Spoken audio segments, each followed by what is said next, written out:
a scream of horror rang out in the darkness of the estate, which had frightened the Rubelite family more than once. A teenager curled up on his bed, begging to be saved from the monster in the basement that would not leave him alone and wanted to take his life. Rubelite, a duke from the Grace Empire, was blessed by God himself, but his family kept a dark past a secret. When the duke had a son from his second marriage, the boy began to suffer from vocal hallucinations, and this immediately stirred up old memories of his eldest daughter. Reina Rubelite was never called anything else in the family, except a monster.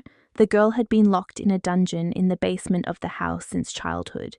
At just 8 years old, Reina awakened the evil powers within her, becoming an indelible stain on the reputation of the Rubelite family, and only needed to touch an object to turn it to dust. And the Duke would not have remembered his daughter, but the nightmares of his youngest son left him no other choice. He had to do something urgently. For this reason, having gathered his courage, the Duke decided to go down to the basement and see Reina, in order to send her away from this house as far as possible. When the guards brought Reina to the Duke was horrified even by the sight of the girl. Tied up and defenseless, Reina still radiated the darkest energy around her. Not wanting to even approach Reina, the Duke ordered his servants to take the girl to the carriage as quickly as possible. It hurt Duke Rubelite just to look at Reina, not because of pity for his child, but because of this dark power around her. Reina didn't even try to do anything, but no one could dare to approach her. An imperial oracle once said that the power of an enraged demon lord would soon cover the entire world, and then his era would begin. Seeing the dark power that was swirling around Reina, no one could doubt that she was the demon lord. Looking at Reina, Duke Rubelite thought with horror that the oracle had not been mistaken in his predictions after all. The servants recoiled in horror as Reina took only a step forward, unable to hide their horror. One of the maids bumped into a statue of an angel with her back and decided that she would definitely be safe if she threw the statue into the Reina, hitting the girl in the head. Reina's head jerked up, after which the girl opened her eyes and looked straight at those who decided to disturb her peace. The feeling of dark energy only grew stronger, as if completely filling the room with suffocating smoke. Duke Rubelite thought that now it was definitely the end for them all, because according to the oracle, whoever the demon lord's gaze fell on would surely die soon. But, to the surprise of everyone in the room, Reina only pointed her finger melancholically at several objects, after which Reina declared that these items belonged to her, and therefore had to be loaded onto the cart since she was leaving her friendly parental home. No one dared to argue with Reina, so within a few minutes her order was carried out, and the things were in the cart. Reina looked straight at everyone around her. The girl's gaze was unreadable. Duke Rubelite felt a surge of panic again, even though he tried to keep a straight face. But when Reina began to silently approach the Duke, it took all his willpower not to run away from his daughter. Duke Rubelite's willpower didn't last long, so after taking a few steps back, the man simply fell to the floor. This did not stop Reina, so she did not stop her journey to Duke Rubelite. Duke Rubelite covered his face with his hand and asked Reina to spare him, closing his eyes tightly. Reina didn't answer. She just looked at the Duke with disdain. The ropes holding the girl crumbled into ashes. Coming close to Duke Rubelite, who still hadn't risen, Reina leaned over him, getting even closer. After this, Reina smiled sweetly and stated that all the things she took could be considered as the Duke's payment of alimony. It seemed that Duke Rubelite was speechless from horror, so the man was unable to object to Reina. Soon Reina was sitting in the carriage, waiting for them to finally hit the road. Duchess Rubelite asked, in a barely audible and disbelieving voice, if they were really all saved. Duke Rubelite was also extremely surprised that everything went quite calmly. The Duke thought that if he listened to the words of the oracle, and given how they treated Reina, she should have killed everyone around her. As if hearing the family's doubts, Reina, having already moved a little ahead, ordered them to stop. Reina looked out the window and phlegmatically asked if she could ask the Rubelite family for one more favor. The Rubelite family and their servants clearly thought that Reina had remembered that she was a demon lord and were already preparing to say goodbye to their lives. Reina merely stretched her neck demonstratively, not intending to do anything bad to them. Raina asked for a pillow to be brought to her because she felt like her neck was about to fall off, which shocked everyone. After the pillow was brought, the cart moved forward again, leaving behind people who could not believe that they were still alive. For a long time there was a stunned silence in the courtyard. In some respects concerning the Lord of Demons, perhaps the oracle was wrong. Duke Rubelai thought that the best solution would be for Reina to disappear from this world forever, and for the girl to sleep soundly in the carriage, hugging the angel statue that had been thrown at her. The driver thought he had been promised a very large reward if he delivered the passenger to his destination, but the dark energy that filled the carriage made him nervous and raised questions about who exactly he was carrying. The coachman swallowed, thinking with horror that, apparently, the rumors about Rubelite's youngest daughter were not a lie. Just as the coachman was thinking that Reina was a demon lord, the window next to him was broken and a woman's hand flashed nearby. The coachman screamed in horror, although it seemed that he had not received any injuries and was completely fine. And the next minute the man lost consciousness and fell from the cart. Fortunately, the horses managed to stop. Reina stepped out of the carriage, rubbing her wrist in confusion. The girl regretfully thought that she had once again failed to calculate the strength correctly. Reina thought, looking at the hole in the window, that she had only wanted to knock lightly on the glass to talk to the coachman. Reina thought that a whole month had already passed since she came to this world, but she still couldn't come to terms with her power. Circumstances developed in such a way that a girl from the real world ended up in the world of a computer game. In this computer game, Reina Rubelite was a villain who had to be defeated by the main character with the power of love. The girl in Reina's body crossed her arms over her chest, thinking with displeasure that the Villainess had been defeated not by weapons, not by great magic, but simply by the power of love. She didn't like that she ended up being reborn as exactly this character, but she couldn't change anything. Previously, the girl's life could not be called so simple. She knew everything about having many children, poverty, and living from paycheck to paycheck. Her life was further complicated by the fact that, having been born into such a family as the youngest child, she was extremely sickly. Given the family's financial situation, they simply could not afford the necessary treatment, and with the available medications, there was no chance that the girl would live a long and happy life. Lying in bed, unable to get up and feeling wild pain, the girl could only curse God for giving her such a weak body. The girl was happy to meet her end, even though dying in a cold and empty room was scary. But something went wrong, so when the girl thought that it was all over, she felt warmth and saw a strange, glowing creature in front of her. The girl looked around, completely not understanding where she had suddenly ended up and what was happening. The creature, meanwhile, said that he was incredibly sorry that the girl was only glad to finally find peace. For some reason, the girl immediately realized that this creature was a deity who escorted souls to the afterlife. The girl smiled sadly and asked what awaited her now, because all her life she had only cursed God. The girl understood that she continued to send curses to God until her death, so she was absolutely sure that she was now doomed to hellish torment. But the creature's answer surprised her. It replied that the girl had been given a chance to be reborn. At first, the girl didn't even understand what exactly they were offering her, so she asked the creature what exactly it meant. The girl's gaze was so skeptical that even the divine being was somewhat embarrassed. The creature hastened to explain that, given everything the girl had experienced, she could be reborn in any world she wished. The creature added that the girl also has the right to choose who exactly she wants to become. The girl really wanted to become someone whom people love simply for who he is, and are ready to provide him with any help and support. There was only one person that came to mind, a character from a computer game whom the girl admired more than anyone else, because this character received his powers without any sacrifices and was able to save the whole world. The girl asked hopefully if she could really wish for anything. The divine essence confirmed that the girl had no limitations. The girl said that in that case she actually had someone in mind that she would like to be. The girl replied that after death she would really like to be reborn as the heroine of one game. But suddenly one problem became clear. The girl could easily remember the name of the game, but not the name of the heroine. The girl frantically tried to remember whether the game's main character even had a name. The problem was that at the beginning of the game, the player had to come up with a name for this character himself.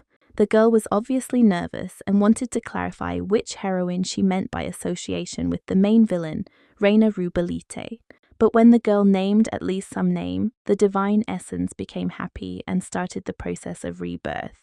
The girl tried to explain that she wanted to be the main character, and Reina Rubalite was the main villain, who always interfered with the main character but was defeated by her.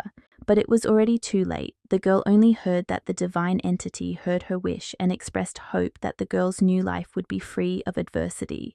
The girl realized how much this new life would be free of adversity, and the full depth of the deception from the divine essence as soon as she opened her eyes. The girl, who was now in the body of Reina Rubalite, woke up in a cold dungeon, and through the window one could see that a thunderstorm was raging outside. Rats, spiders, and cockroaches were running around Reina very actively. Hysterical screams were heard in the dungeons asking to be allowed to reboot again, but the request, of course, was not heard.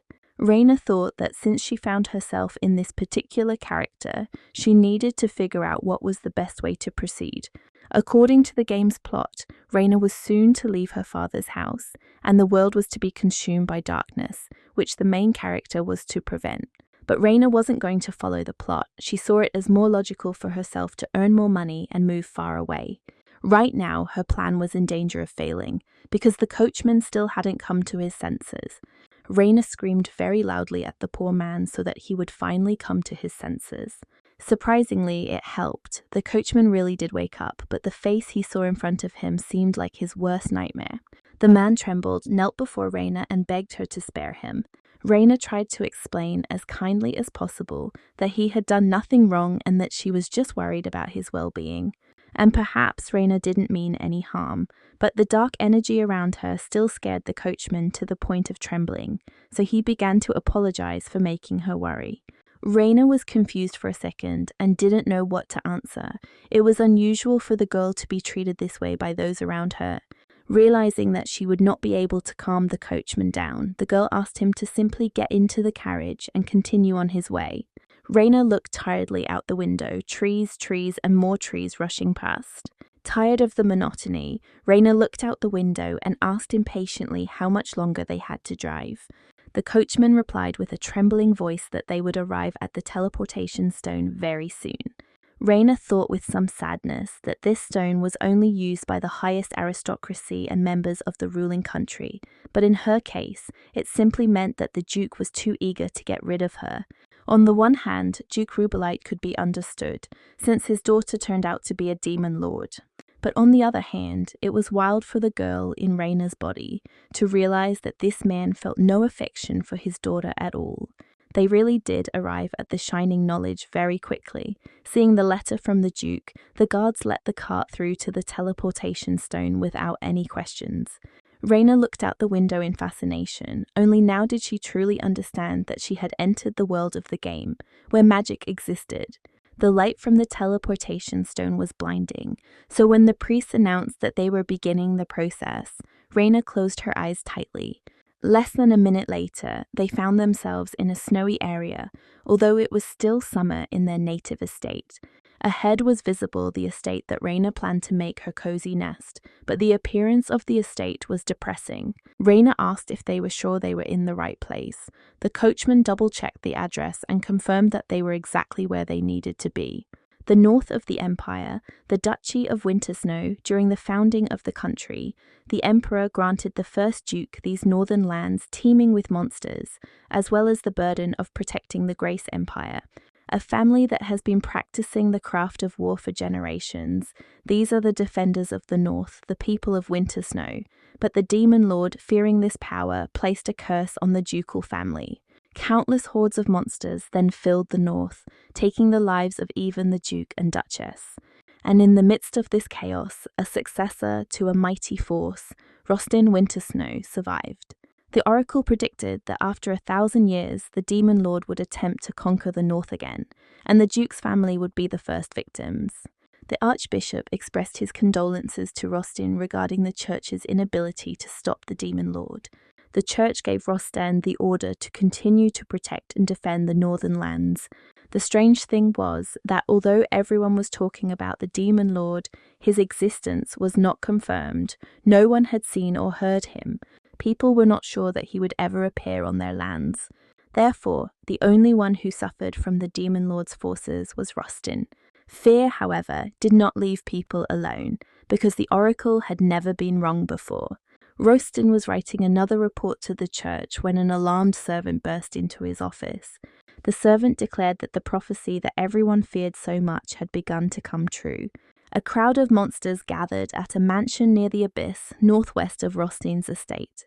The news did not excite Rosten. He only wearily noted that it had happened again, and asked his soldiers if they were ready to give battle. Of course, everyone was ready, so Rosten gave the order to head to the mansion at the abyss. He was going to destroy absolutely all the monsters located there. Meanwhile, Reina sarcastically remarked that the Abyss Mansion, as her new refuge was called, had a very ironic name and seemed to invite one to freeze to death. Reina felt a surge of rage as she realized exactly what a dirty trick her father had played on her. The dark power once again escalating out of control. Seeing the dark energy and panicking again, the coachman lost consciousness again. Reina looked at the coachman's body in confusion, thinking to herself that her power was released when she was angry. Reina lifted the coachman's body onto her shoulder and tried to open the door to the estate, but the attempt was unsuccessful. Reina asked indignantly what the hell was going on and tried to tug at the door again. Another attempt also did not bring the desired results, and Reina herself realized that even the door here was so frozen that it could not be opened. Although Reina understood that her negative emotions were leaving the dark forces without control, this whole situation, when she again felt cold and hungry, really pissed the girl off. And the dark forces did indeed break out, but to Reina's surprise, she noticed that the door was beginning to thaw. Reina thought she could try to control her powers, like she had trained in the dungeons, and unfreeze the door. Reina closed her eyes, concentrated, and after a few minutes of effort, she managed to create a well-formed clot of darkness. Reina was curious if she could unfreeze the entire mansion with dark power, so she increased her concentration, and in the end, she actually succeeded. Life in the north was definitely getting easier. Reina carefully laid the coachman, who had still not come to his senses, down in one of the rooms, wrapping him in a blanket.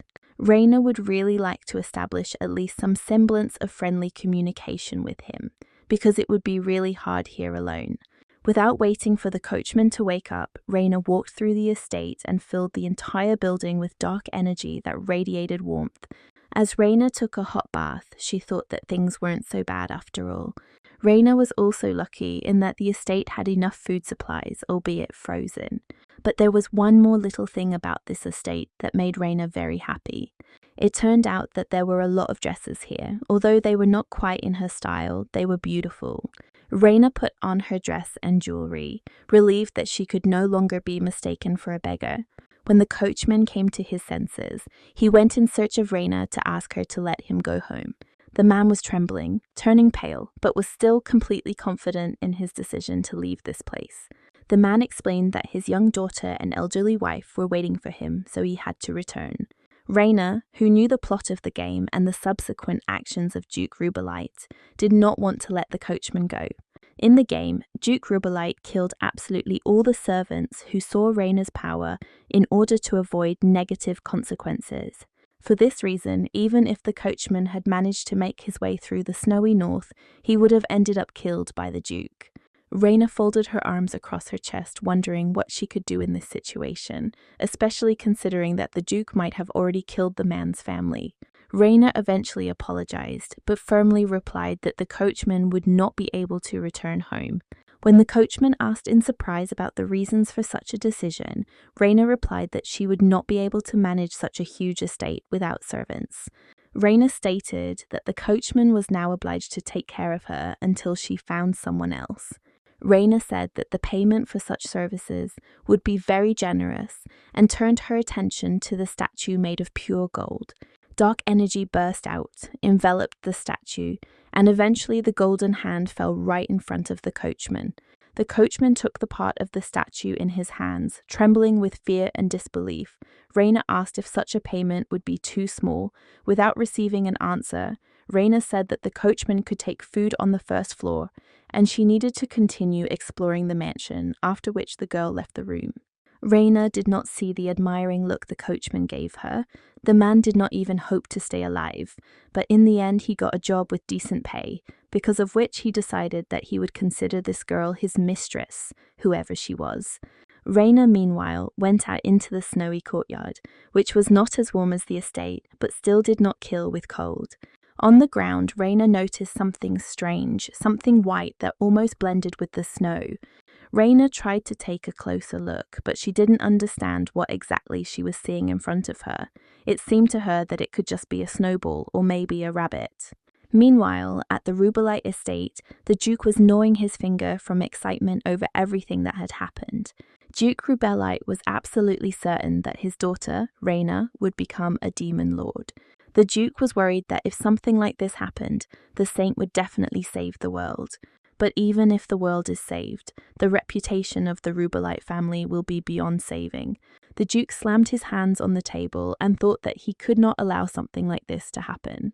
The Duke asked the servant if Reina had reached the Abyss Mansion yet, to which he received the answer that his daughter should have just arrived there. With a determined face, Duke Rubelite declared that in that case it was time to send hired killers after the girl. This decision shocked the servant, but the Duke explained that he would wipe Reina off the face of the earth before she lost her mind, becoming a demon lord. Meanwhile, Reina didn't suspect anything and looked at the strange creature. Reina's heart was beating too fast and was ready to explode from emotion. The creature snorted in displeasure, and Reina asked affectionately if it growled to scare away monsters. Reina decided that this was some kind of strange but very cute type of monster, but the creature was clearly very nervous about such attention from the girl. Rightly fearing that it might be squeezed, the incomprehensible creature hastened to retreat. Reina watched the creature with burning eyes, noting to herself that it even ran away cutely. Reina thought that if such monsters existed, then becoming their master might not be such a bad thing. Reina vividly imagined herself surrounded by cute creatures and was already planning how she would cuddle them.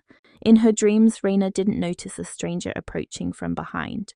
The man Rostin Wintersnow asked what Reina was doing in such a place. Reina looked up at the man and was extremely surprised, and not just because someone had disturbed her privacy.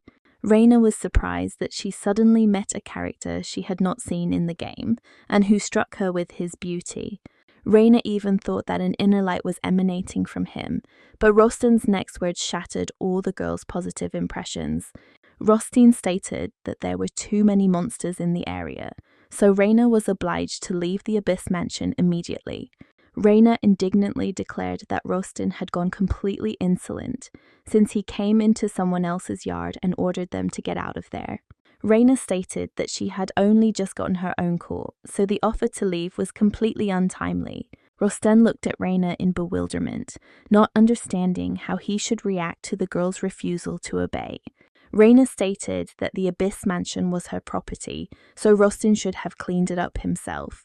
Rostin decided not to waste time and said that he would go hunting monsters for now, but would definitely return later.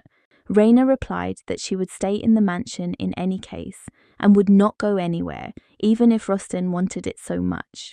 Rostin's servant, Chase, asked in surprise if anyone could really live in the Abyss Mansion. Rostin replied that this place was not intended for people, it was too dangerous an area. Rostin turned thoughtfully towards the estate and was surprised to note that there was no snowstorm around the building, which had always been there before. Meanwhile, Reina was chewing on dried meat and trying to figure out where Rostin had come from.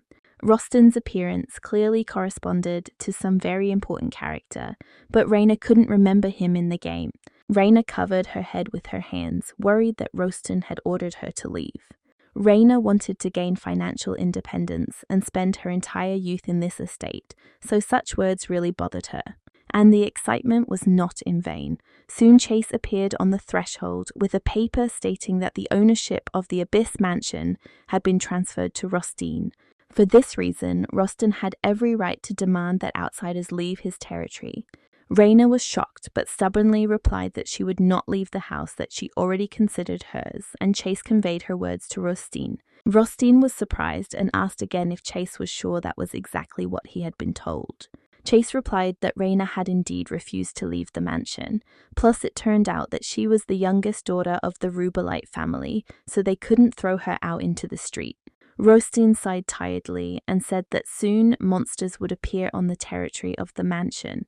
Raina herself would get scared and run away. The man asked Chase to make sure that there were enough guards nearby to protect the girl. At night, Rostin came into one of the rooms of the house. On the bed lay the very creature that Raina considered a cute monster. Rostin sat down next to him, carefully watching the peacefully sleeping creature. Rostin thought that monsters were becoming more and more common, so the appearance of the demon lord was clearly not far off. Sadness appeared in Rostin's eyes. He asked the creature to be patient just a little longer, until the moment when he could get rid of the demon lord. Suddenly, the creature turned into a boy, Luca, Rostin's younger brother, and Rostin promised that he would definitely lift the curse from him. Raina looked out the window, thinking gloomily that she had insulated the mansion with her power. The coachman had cleaned it completely. It was now truly habitable, but the property was now Rostin's, and there was a distinct lack of fresh vegetables and fruits. Raina and the coachman went to the village to buy vegetables and fruits there, but the villagers said that they should not hope for this, because in the north there were now continuous snowstorms because of which nothing grew. Raina found it very strange that everyone was saying that the cold and snowstorm were because of the demon lord, but she was the demon lord, and she was absolutely sure that she had done nothing of the sort. Meanwhile, Duke Rubelite was receiving the high priest. The high priest was worried that the oracle's prophecy had not come true and everything was going in a different direction. Duke Rubelite asked what exactly this meant, and the high priest explained that the demon lord should have appeared by now. Moreover, the demon lord had to appear in their lands and in no other way. The high priest, with feigned indifference, said that apparently he lacked virtue. Duke Rubelite, in fear, hastened to assure the high priest that there must be another reason. Duke Rubelite stated that the demon lord could have appeared anywhere, but news of it had not yet reached them. The duke's heated speech was interrupted by his servant, who informed them that Rostin had honored them with his visit. Rostin conveyed through a servant that he would very much like to discuss with the duke the lack of food in the north. Another topic Rostin wanted to discuss with the duke was his daughter Raina. Rostin entered the room, and the presence of the high priest here only made him happy. Rostin said that in the north, unfortunately, everything remained unchanged and there was nothing new to say here. The people were suffering from food shortages, so Rostin wanted to ask Duke Rubelita for support. The duke did not like this request. He was clearly not eager to help. The high priest smiled and said that the lack of food in the north was worrying everyone. The high priest said that there were many granaries in the eastern lands of Duke Rubelite, so he could very well help.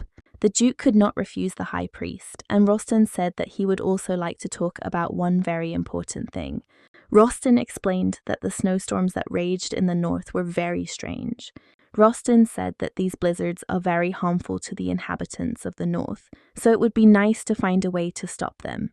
The high priest replied that he felt very sorry for every northerner who is suffering from this. The high priest added that they could not get rid of the blizzard now, since it would harm Rostin's younger brother. It might have been difficult for Luke to maintain his form without the constant snowstorm. It might have been dangerous. The high priest reminded that Rostin also wanted to discuss something related to the eldest daughter, Rubelit. Rostin nodded, remembering that he really wanted to share his concerns about Raina's life. Duke Rubelite turned pale and realized that he would have to somehow justify his unwillingness to participate in Raina's life. Rostin returned to the northern lands with provisions so kindly received from the duke. Queues for food were quickly formed, and people did not even think of complaining that someone might need more. But one woman, Veronica, did check what was being distributed to everyone, and noted with indignation that the grain was mixed with dirt and stones. The residents tried to reassure the woman that this was most likely what Duke Rubelite had conveyed, and that Rostin was not to blame for it. Veronica said that she could no longer live like this. Apparently she would have to leave the north. Raina heard this. The residents whispered that Veronica really had it the hardest, since she used to grow the highest quality crops. Raina jumped up abruptly, ordering the coachman to wait for her, as she needed to talk to Veronica. The coachman tried to stop her, but Raina quickly disappeared into the crowd where Rostan noticed her. Rostan was surprised by the sight of Raina hurrying somewhere, plus the girl raised a lot of questions in him. Raina didn't notice Rostin, but he noted with interest her purposeful gaze. Communication with Duke Rubelita, it would seem, only confused Rostin even more. The Duke stated that he could not say that Raina was his daughter. Whether she would die of hunger or freeze to death, this matter no longer concerned the Rubelite family. The Duke advised Rostin to be careful with Raina, as she could behave very insignificantly.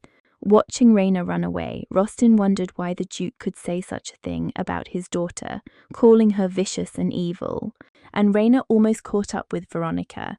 Next to the estate, the girl discovered land similar to former fields, and if the problem was in the cold and snowstorm, then she had something to offer the woman. Raina called out to Veronica, whom she planned to dissuade at all costs from the idea of leaving the northern lands. Veronica looked closely at Raina, concluding that this was the same aristocrat who had come to the Abyss Mansion. Raina said that she accidentally heard from the residents that Veronica used to collect very good harvests. Veronica replied that this was indeed the case. In the past, she had worked hard to grow something in the barren north. All the residents worked together, grew different crops. Veronica felt happy when she shared large harvests, but all this was in the past. Veronica said that until the snowstorm stopped, nothing would grow. Clenching her fist, she declared that if she saw the demon lord who was responsible for this, she would definitely get into a fight with him. Raina coughed awkwardly. The girl said that the blizzard would not stop anytime soon, and asked why it was impossible to build a greenhouse. Veronica seemed to be really thinking, but soon her gaze faded. Veronica said that they had nothing to heat their houses with, let alone a greenhouse, but Raina assured the woman that she had the power to do so and decided to show her abilities to Veronica. When Rostin was told that the distribution of provisions was complete, he decided to find Raina. Chase followed Rostin, asking in surprise where he was heading at this hour. Rostin explained that Raina needed to be warned again that she might be attacked by monsters. But the picture that Rostin saw before him rather confirmed the words of Duke Rubelite. Veronica sat on the floor looking in horror at Raina, who had clearly done something unpleasant to the woman. Raina didn't have time to say or explain anything when she noticed Rostin and Chase approaching with surprise. It was hard to read anything from Rostin's expression, but Chase asked with genuine indignation whether Raina had really attacked Veronica. Rostin's gaze was freezing, but Raina chose not to pay attention to it. Raina was quick to explain that she hadn't attacked anyone, but she didn't sound very convincing. Rostin came closer gloomily and declared that he would take Raina home and that would be the end of it. Rostin explained that for now he would take her to the Abyss Mansion, but very soon Raina would have to leave it. Raina and Rostin sat in the car in heavy silence, neither of them in a hurry to start a conversation. Eventually, Rostin broke the silence by telling Raina that he would have to be more persistent. Raina remembered her past life. Rostin reminded her strongly of landlords who, with curses, demanded that they vacate a room when they could not pay for it. Raina ordered herself to pull herself together and told Rostin that she planned to buy out the ownership of the Abyss Mansion. Raina asked why Rostin was not willing to sell the estate, since he clearly had money problems. Rostin replied that the estate was not suitable for a lady, since monsters always appeared there during a snowstorm. Raina felt irritated. Rostin treated her as if he thought she knew nothing about the world around her, especially since she was a demon lord.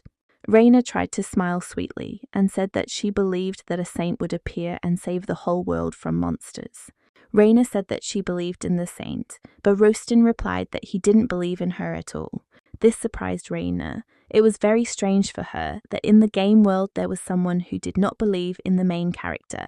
Rostin explained that the demon lord had not even appeared yet, but had already shown his power. The saint was only mentioned in the prophecy. No one knew whether she would actually appear. Rostin confidently said that he could not entrust the fate of the North to any rumors. Raina was surprised to think that Rostin was such an insignificant character that he had no impact on the game's plot. However, Rostin fought alone for the well-being of the North. Raina commented with displeasure, but somewhat embarrassed, that Rostin's sense of duty was indeed very strong. Rostin replied that it was for this very reason that he hoped that Raina would not bully the people around him. Rostin said that he would not like to see an aristocrat who does whatever she wants.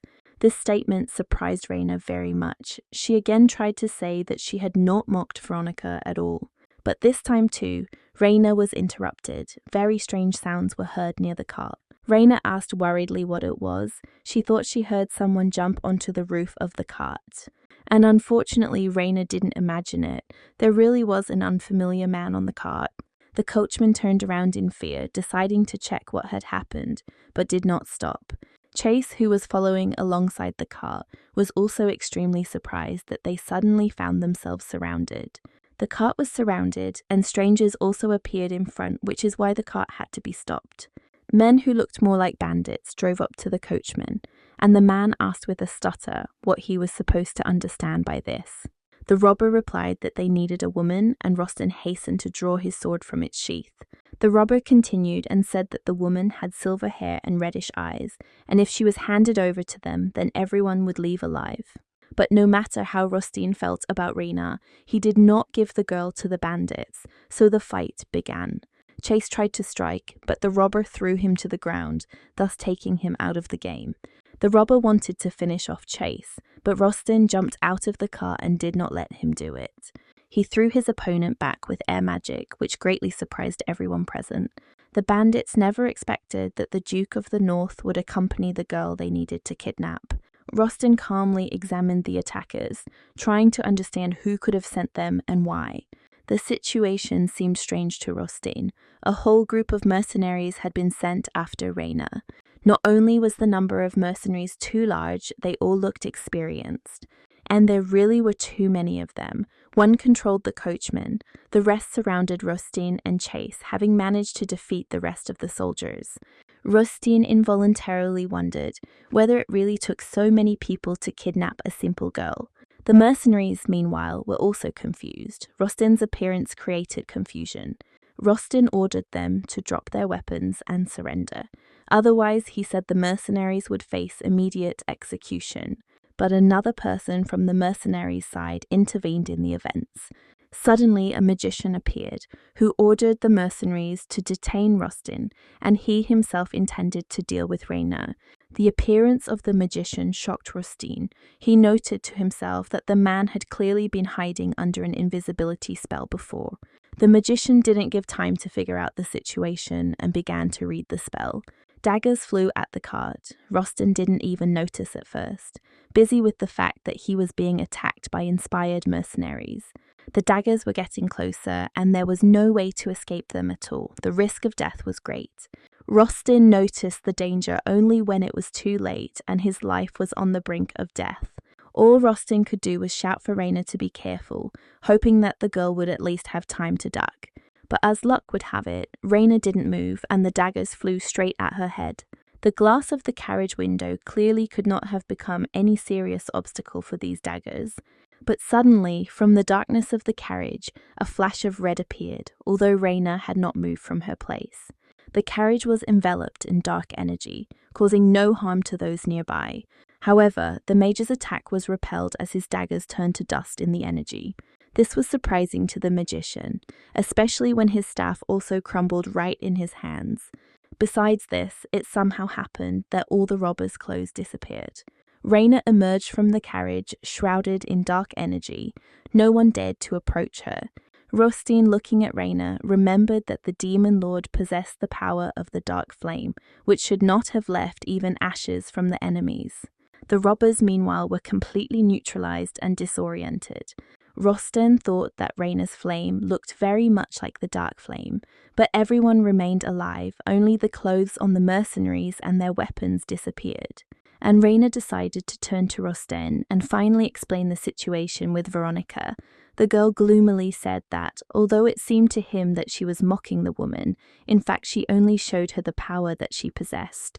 The mercenaries were horrified that they had managed to run into not only Rostin, but also a dark magician. They were ordered to kill an ordinary girl, but the girl's power was too similar to that of a demon lord. Reina told Rostin that she really hoped that they could resolve the misunderstanding that arose because of the situation with Veronica. But Reina's power frightened not only the mercenaries, Rostin was also confused. For this reason, instead of agreeing with Reina, he did something that made the girl confused. Rostin pointed his sword at Reina, not at the mercenaries who were still there. Rostin said very gloomily that before resolving the misunderstanding, another issue needed to be resolved. Rostin stated that Reina had to give an explanation for why she possessed such terrible dark magic. For a while, Reina couldn't even believe that Rostin was now seriously ready to kill her, and Veronica in the village managed to recover from the initial shock of Reina's power.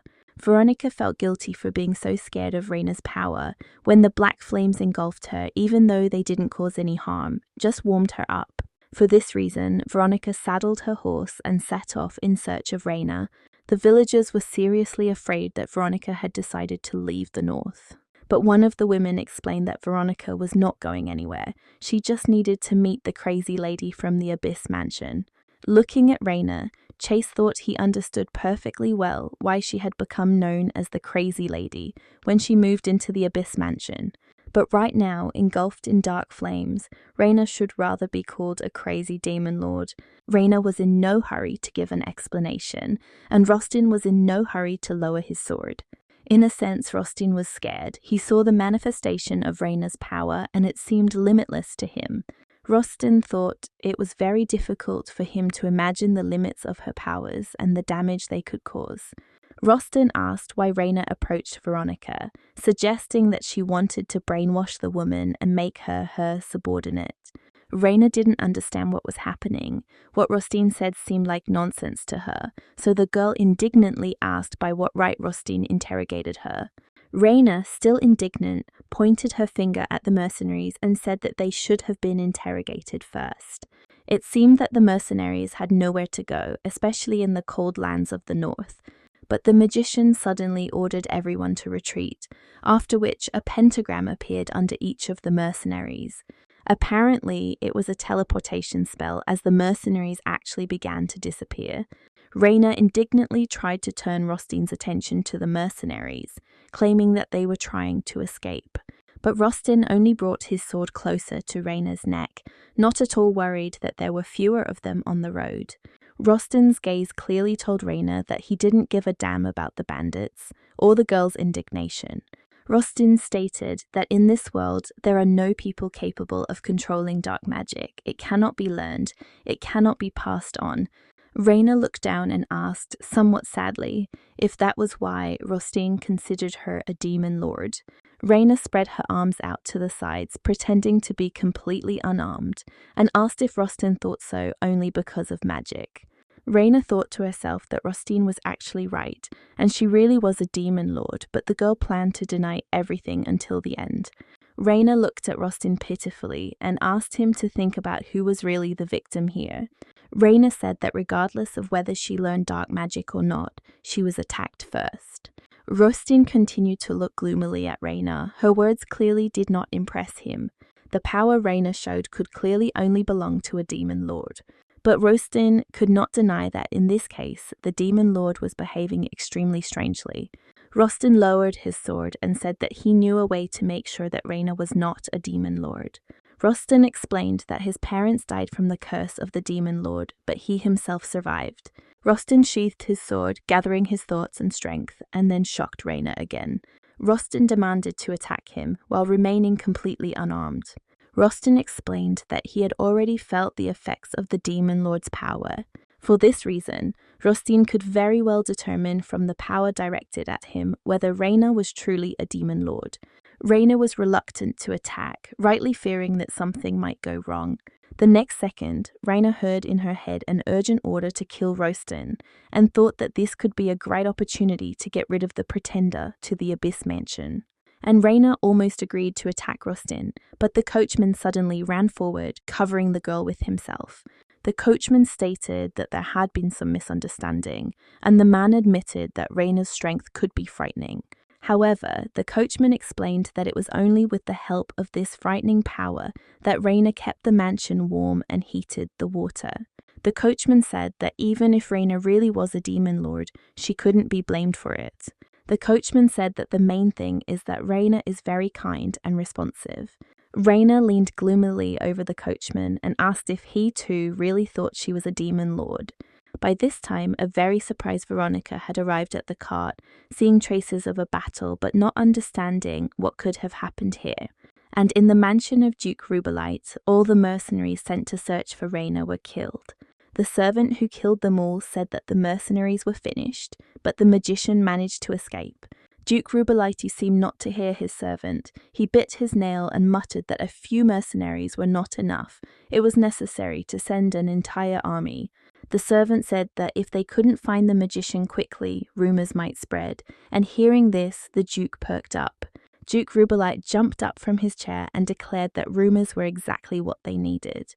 Duke Rubelite laughed and ordered that rumors be spread among all mercenaries and knights that a demon lord had appeared in a mansion in the far north. Veronica, Rostine, and Chase decide to test for themselves how Reina's powers affect the Abyss Mansion.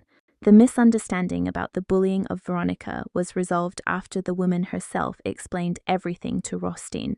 Reina cited a quarrel with Duke Rubelite as the reason for coming north. The coachman happily told how life in the estate had become more comfortable with the help of Reina's power.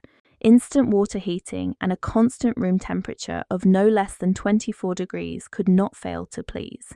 Rostine was interested in something else, however, so at some point he asked Reina if monsters had invaded the estate. Reina thought about it seriously, soon answering that she could only remember one monster. Reina said that the monster was very small and cute, which shocked Rostine. A very small and cute monster, who also happened to be Rostine's younger brother, was just sleeping in a clearing he liked. Reina took Rostine outside and pointed out the monster, explaining that he often came to play. Rostine was very surprised to see Luca in the clearing, in the form of an incomprehensible creature. Luca slept peacefully, not paying attention to what was happening around him, which was very strange for him.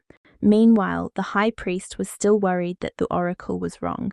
The high priest prayed that the divine power would not turn away from him, but the high priest's prayer was interrupted by a novice who came to him with news. The novice said that rumors had begun to circulate among the mercenaries that would be good to check.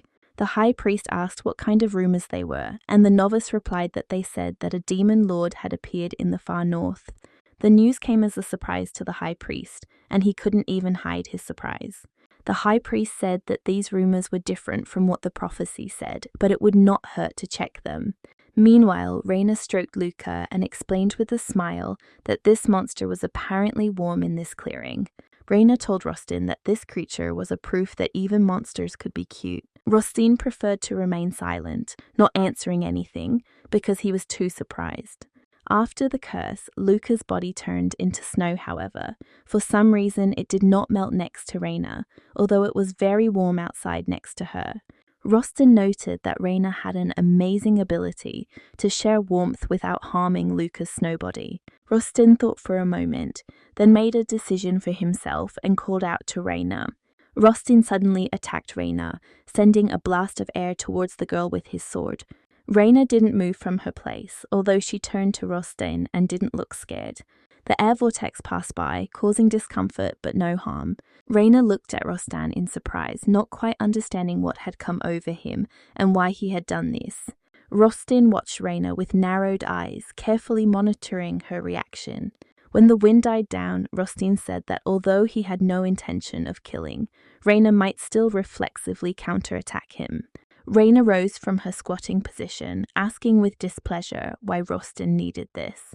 Reina asked if Rostine still believed that she was the demon lord. Reina said that she's just a mage who is very good at using fire. Rostine closed his eyes, took a deep breath, and said that he couldn't believe it yet. Rostine said that the right to the Abyss Mansion would return to Reina when he dispelled all his doubts about the girl. Rostin explained that the security of the North was his responsibility, so he initially needed to find an employer who would send mercenaries beyond the Reina. Reina had an idea who exactly this employer might be, but she didn't stop Rostin and Chase from going looking. Reina leaned against the doorframe and watched them go thoughtfully. Reina's mind was filled with many thoughts and plans about what she could do next. Reina thought that Rostin had not taken into account one small but very important detail in his attack. This important detail concerned any creature that showed a thirst for blood within the Abyss Mansion. If anyone really wanted to harm Reina or anyone in the mansion, they would be instantly destroyed. For this reason, Rostin was really very lucky in that he did not want to kill anyone, because otherwise everything could have ended very badly for him. The escaped magician hid in taverns, trying to find something important among the rumors. And luck smiled on him. He heard that the very girl from the Abyss Mansion was the daughter of Duke Rubalite. The mage thought that the girl definitely had the power of a demon lord.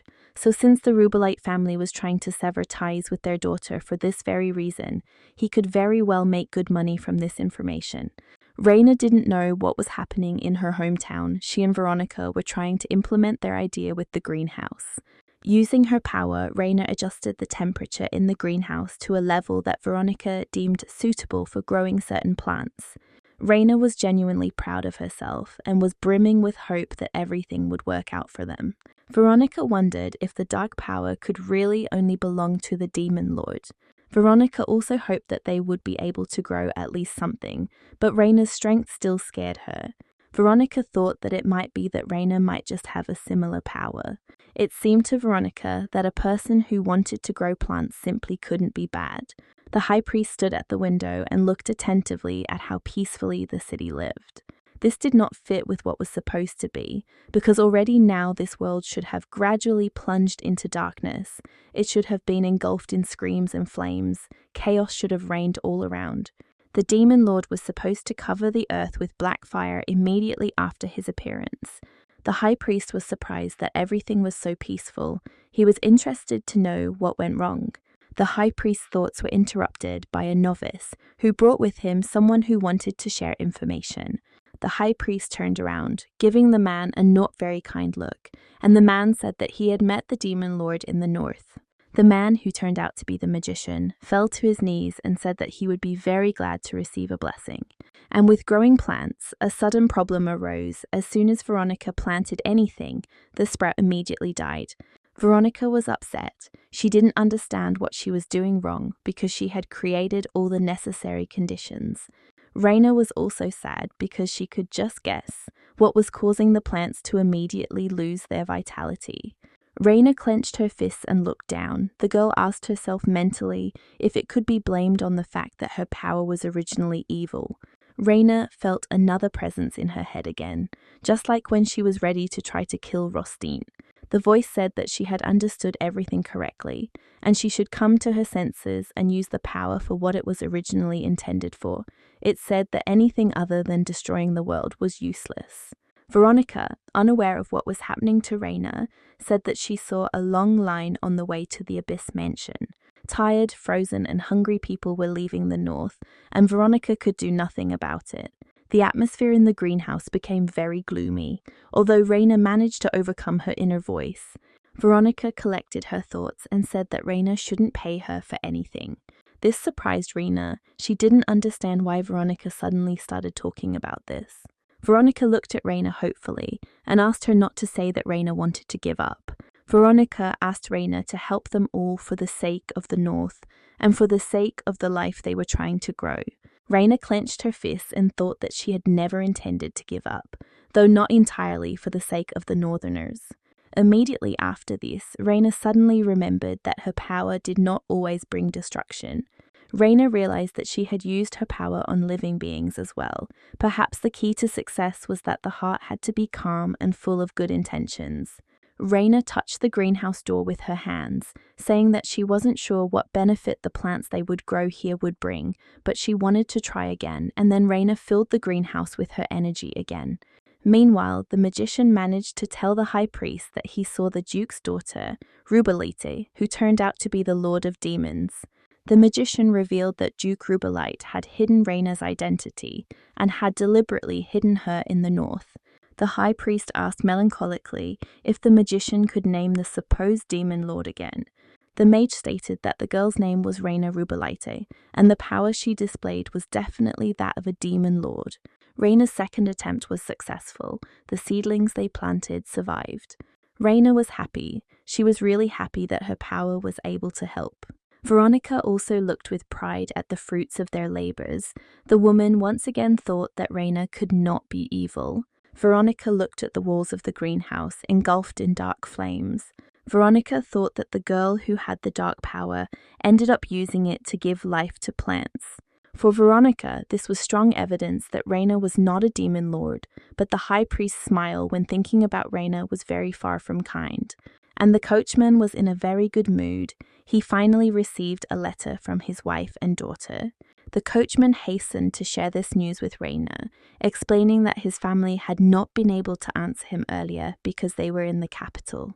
The coachman's family did not know about the letters that were coming, but Reina realized with relief that Duke Rubelite had not gotten rid of the coachman's family. Reina wondered why the coachman didn't invite his wife and daughter to the Abyss Mansion.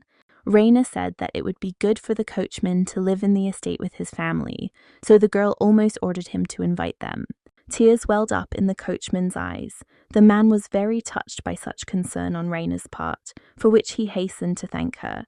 The coachman showed Reina a photo of the family, saying that his daughter had previously studied at a culinary school in the capital, and they had hardly been able to see each other.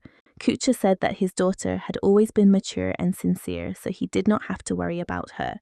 Separately, the coachman proudly showed Reina a portrait of his dear daughter. Reina, whose heart was very weak towards everything cute, could not help but be touched. And what was Reina's surprise when she saw in front of her a very mature girl who introduced herself as Mia, the coachman's daughter. Mia was dressed in pants, a shirt and a man's vest, her whole appearance hinting that she could often be confused with a man. Reina was very confused, but quickly pulled herself together and said that she was very glad to meet Mia. A little further away, the coachman met his wife and embraced her very touchingly.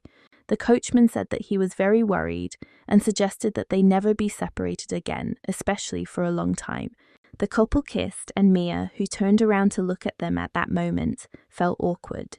Mia bowed to Reina and asked her to forgive her parents for such behavior. Reina and Mia went to explore the estate. Reina said that the coachman said that Mia went to culinary school. Mia replied that she did study, but her cooking was terrible. Reina was surprised to find that Mia's mood had dropped very suddenly and sharply. Mia said that Reina would be very disappointed if she tried her cooking. Reina asked in surprise if Mia liked to cook. For some reason, the girl's words were not very credible. Mia looked down but answered honestly that she really enjoyed cooking, despite all the buts. Reina smiled sincerely and said that in that case it was okay if Mia couldn't do something. Reina said that at the current time, the only thing available in the Abyss Mansion was jerky, so it wasn't like they had much to choose from. Reina offered Mia to become the chef of the estate. The girl decided to try and was soon surprised that the fire on the stove was black. Reina explained that she made such a fire with her magic, to which Mia phlegmatically asked if Reina was a demon. Reina deliberately came closer and said in a scary voice that as long as Mia cooked deliciously, the world would remain safe. Mia, with the same phlegmatic tone, commented that her responsibility was becoming more and more. Mia asked not to expect too much from her, but she prepared a whole table. Reina thought that this was the first time she had tasted normal food since she came to this world, so she put the piece of meat into her mouth without any hesitation. Reina's eyes widened, Mia dreading the girl's comment on her cooking.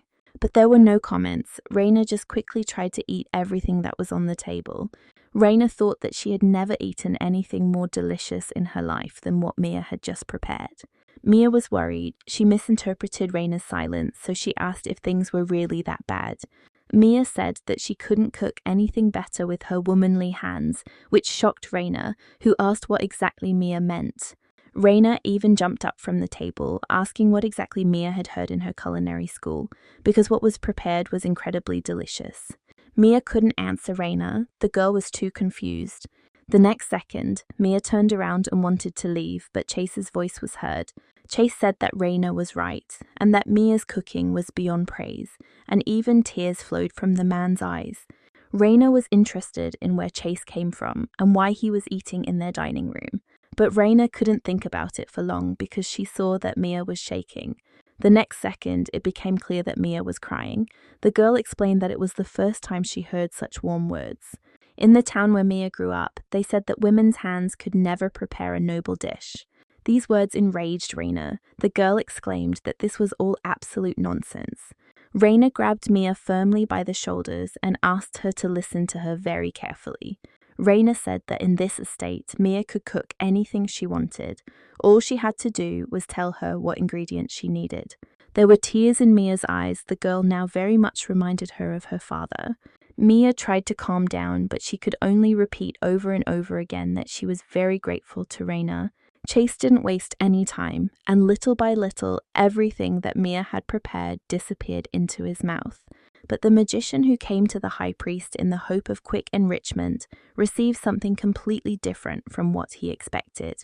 The high priest turned the mage into an ice statue, then summoned Duke Rubalite to him. No one removed the statue, so Duke Rubalite was able to grasp the seriousness of the situation from the very beginning.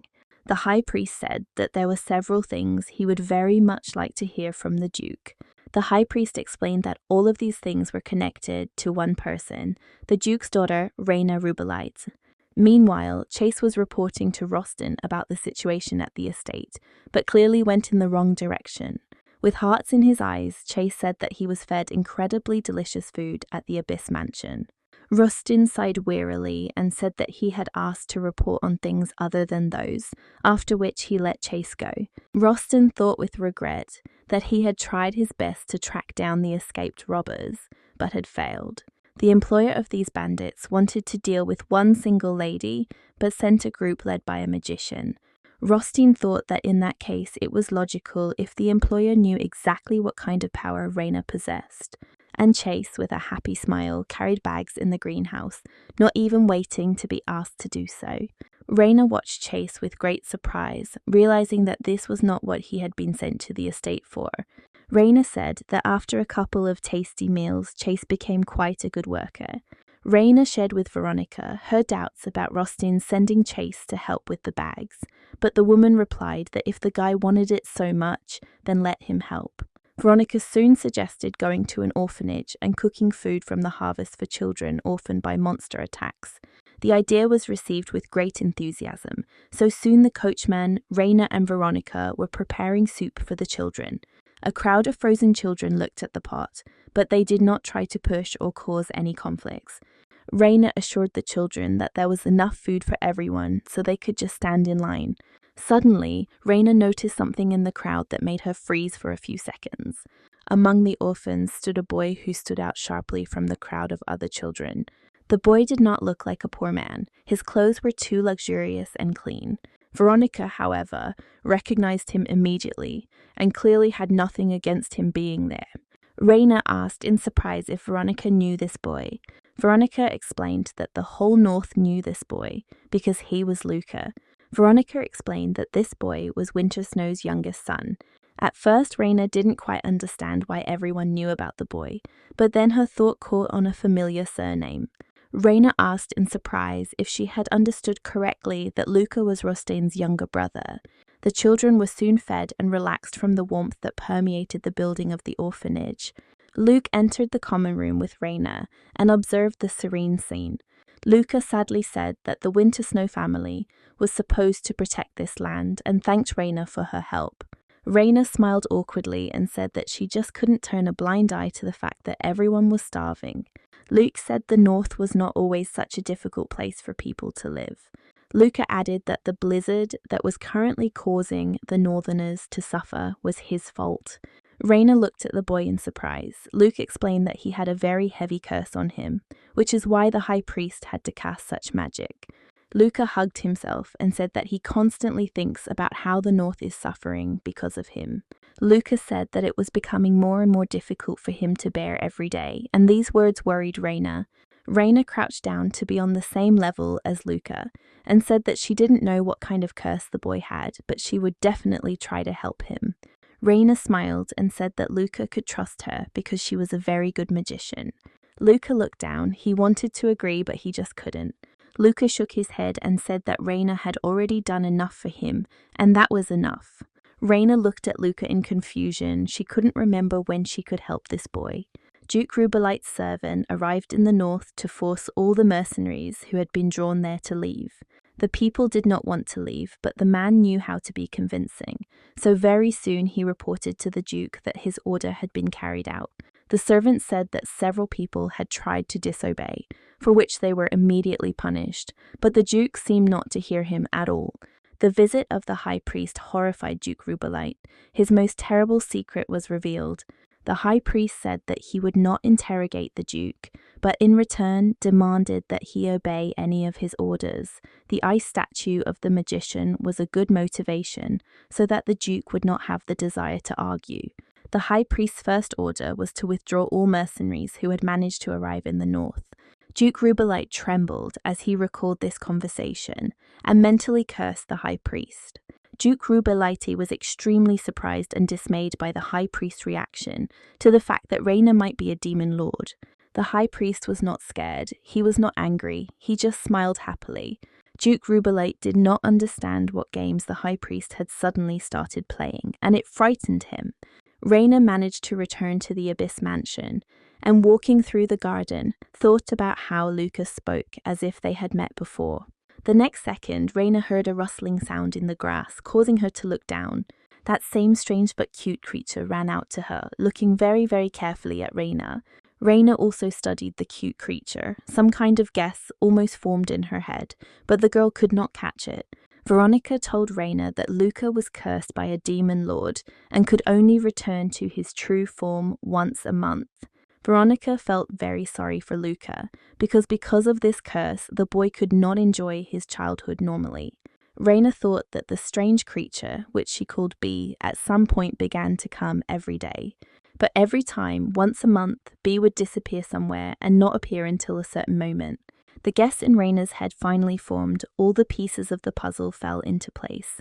The girl asked B in surprise if he really was a boy named Luca. In the north, there was a place that even the locals feared, a network of tunnels and caves in the Siena Mountains, the Northern Labyrinth. That's where the monsters always appeared. But lately there have been more and more monsters. They have started to come out. A small council was held in the Abyss Mansion. Veronica reported that, according to the villagers, the situation at the labyrinth was not getting any better. There were no signs of a decrease in monster activity. This upset Reina. She had become accustomed to this place, so she felt guilty that the monsters had become active here. But it wasn't only because of the monsters that the inhabitants of the north suffered. Cases of robberies became more frequent. In one of these cases, Reina even had to intervene because it happened before her eyes. Security dropped so much because Rustin gathered absolutely all the soldiers and went to clean up the labyrinth. Reina remembered Luca saying that it was their family that should protect the north. Reina wanted to help the boy in some way, so she made a decision that could hit her very hard. It was not for nothing that Reina tried not to use her power around the northerners. But this time, in order to catch the thief, Reina decided to take a risk and hope that everything would be fine. The thief ran forward too fast. No one would have had time to catch him and stop him. But speed was no obstacle for Reina's strength, which very soon caught up with the robber. The thief froze in place, looking around in confusion. The guy was surrounded by a dark flame. The robber was afraid to take even one step to the side. Fear paralyzed him. Reina walked confidently forward towards the robber. The residents parted in horror before the girl. Reina grimly advised the robber never to touch other people's things again. But very quickly, Reina felt the looks of horror on herself from those around her. Reina was outraged by the reaction of the northerners, pointed her finger at the robber and said that he was the thief, not her. It didn't help. The square froze. People gazed at the Reina with fear. Everyone was thinking about one thing. Reina thought that everyone was on edge and she had made a very stupid mistake. Panicked cries came from the crowd that she was the Lord of Demons. Veronica tried to intervene. She said that the residents should be grateful because Raina always helped them. But that just couldn't work, so when Raina turned to look at Veronica, only the woman didn't flinch from her gaze. Residents began to flee in panic, hiding in their homes and locking all the doors. Very soon the square was empty. Only Raina and Veronica remained there. Raina said that the people were already overcome with fear, so it was better for her to return to the Abyss Mansion. Raina and Veronica headed towards the estate and did not notice how two priests were following them. And Rostan stood on the platform near the labyrinth and gave the order to the soldiers to check their equipment, after which they could rest until the monsters appeared. The soldiers looked very tired and exhausted. They really needed rest. Rostan thought that all his soldiers were holding on with all their strength, and this could not continue for long. Rostan thought with regret that if they failed to stop the monsters from appearing from the labyrinth, then the north would come to an end. Rostan very vividly imagined the scenes that could happen if they lost. The high priest informed Rostan that it was the northern labyrinth, activated by the power of the demon lord, that could be the reason for the appearance of the monsters. Rostan, remembering Rhine, asked the high priest again what exactly he meant. The high priest did not answer the question, but asked if Rostan had any reason to think that the demon lord had already appeared in the north. Rostan did not reveal his suspicions about Raina, rightly deciding that he first needed to sort out the situation himself. And in the Abyss Mansion, Veronica came to Raina with very bad news. Veronica said that one of the houses in the village was burned down, only ashes remained. The people who called Raina the demon lord in the market were sure it was her fault. There was nothing left of the house. No one had time to do anything, so the attitude towards Raina will clearly be very unkind in the near future. Rostan and his soldiers soon returned home, but the situation was still critical. Chase tried to offer Rostan a rest, but the man decided to immediately go to Duke Rubalite to ask him for military assistance. Rostan understood that with the current composition of soldiers, they would not be able to cope with the hordes of monsters. Duke Rubalite did not live up to Rostan's expectations. He replied that he was very sorry that Rostan had to go through such a journey, but the situation on his lands was no better, so he could not help with the formation of an army. Duke Rubalite replied that they could not give farmers from the fields either, since in that case there would be no one to harvest the crops, and subsequently there would be nothing to pay taxes with. Rostan understood that this would happen, but he could not help but try, so he asked the Duke to allocate at least a few knights. Duke Rubalite replied that sending the knights to the dangerous north and leaving them without a proper reward was a very bad idea. Rostan clearly wanted to say something caustic to the Duke, but he restrained himself with all his might. Duke Rubalite was clearly enjoying the situation. He said that the East had already helped the North with provisions, so Rostan should try his luck in the South or West. Getting up from the sofa, Rostan thought with regret that he had only wasted his time. Rostan turned around and was about to leave, but a sudden question from the Duke flew at him from behind. The man was wondering if everything was okay with Raina. Rostan turned to Duke Rubalite, whose question somewhat stunned him. Rostan thought that the Duke was still a father who was worried about his child, so he replied that everything was fine with the Duke's daughter. The Duke's reaction, however, also surprised Rostan. The man demanded that Rostan never call Raina his daughter. Rostan looked coldly, but with some confusion, at the Duke and his strange behavior. Duke Rubalite said he was only trying to warn Rostan to be wary of Raina. Duke Rubalite stated that Raina had been on the path of evil for a very long time, and that she could not be removed from this path. Walking the path of evil, Raina stood with her arms wrapped around herself and pondered the current situation. The people of the North doubted and feared her. This was a completely natural reaction. Raina thought that it was her fault that monsters poured out of the northern labyrinth. Raina also blamed herself for the fact that Luca suffered from a strange curse that no one could remove. Raina thought that everything here was happening precisely because of her, because if you rely on the rules of the game, then even her very existence could be the cause of disasters. Raina touched the flower with regret, thinking that no matter how kind she was, it seemed like the game settings couldn't be rewritten. Raina felt another presence in her head again. The creature seemed very angry and overwhelming. A voice in her head said that Reina was absolutely right in her doubts and fears. The voice said that everything that was happening was indeed Reina's fault and the people around her would die one by one. The voice tried to reassure Reina that there was nothing wrong with this and that this was how things were supposed to happen. The voice insisted that it was just Reina's role, so she had to kill everyone. The voice advised her to follow her instincts, and Reina agreed with it, muttering that if she killed everyone, the problem would be solved. Rostin returned home, where Chase met him and asked how everything went. Rostin replied that the East had not helped in any way, but the East and South had agreed to provide soldiers, so as soon as everyone was ready, they would immediately head to the Northern Labyrinth. The preparations were quick. This time Rostin felt more confident heading towards the labyrinth.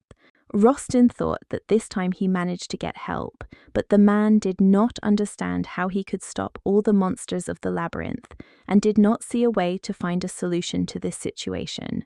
Rostin remembered the high priest's question about whether there was a man in the north who resembled the demon lord. Rostin remembered Duke Rubalite's advice to stay as far away from Reina as possible. Rostin tried to figure out how to treat Reina in light of all this information. Suddenly, Chase, who was riding a little ahead, stopped abruptly and cried out in fright. Rostin, trying to find the reason for such a stop, looked ahead in shock. Chase turned pale and could not find words to comment on what he saw. Reina appeared ahead, completely engulfed in dark flames and heading towards them. Reina looked so creepy that no one dared to comment on her appearance. Rostin was also speechless, especially considering that he still hadn't figured out who Reina was to him. For a split second, it seemed to Rostin that he and all his soldiers could already say goodbye to life. Reina's gaze was hard and cold. Rostin would not risk guessing now whose side the girl was on. Reina chuckled harshly and said that the Northern Labyrinth seemed to be causing a lot of trouble. Reina said she could solve this and offered Rostin to cover him and his people with her flame as it was very warm. Reina asked excitedly if Rostin thought it was a good idea. Reina explained that if she covered everyone with fire, it would look strange, but at least people would get warm. Chase turned pale at Reina's suggestion, even stuttering when he asked what exactly the girl meant by warmth. Rostin still couldn't collect his thoughts. It seemed to him that something was wrong with the girl. Reina didn't understand this reaction. She even asked with some resentment why everyone was so surprised. Chase, who was characterized by straightforwardness and emotionality, replied that one cannot suddenly say that one wants to burn everyone. Rostin was finally able to collect his thoughts and asked Reina why she decided to come to this place. Reina replied that she just wanted to help. Reina happily said that she could easily clear the Northern Labyrinth of monsters. Rostin looked at Reina in confusion, not understanding whether she was serious in her intentions. Rostin knew that if they could use Reina's power, then there really was a chance that they could get rid of all the monsters, but the man doubted it. Reina continued and said that she knew a way to solve another problem. It was possible to deal with the reason why monsters appeared in the Northern Labyrinth. Reina said that all they had to do was get to the center of the labyrinth and destroy the labyrinth stone. Reina confidently said that it would not be so difficult to do, but Rostin asked how the girl knew this. Rostin said, with some confusion, that he had been fighting in the Northern Labyrinth all his life, but this was the first time he had heard about some kind of stone. Reina lost some of her confidence. She didn't expect that Rostin could be unaware of something.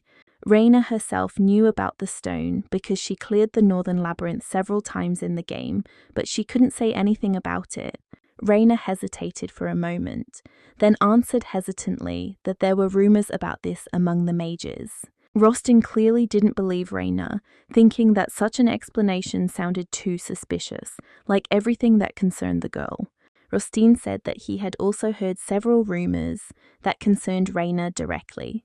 Rostin said that part of those rumors was that Reina was feeding orphans. Reina almost relaxed, but Rostin said that he also heard that the girl burned down the house of local residents. Reina was at a loss and could no longer find the words to answer Rostin. Rostin said that Reina first wounds and then heals, simply playing with the people around her. Rostin confidently asked if this was Reina's favorite hobby. Reina tried to justify herself and said that there was a misunderstanding again, since she had nothing to do with the fire.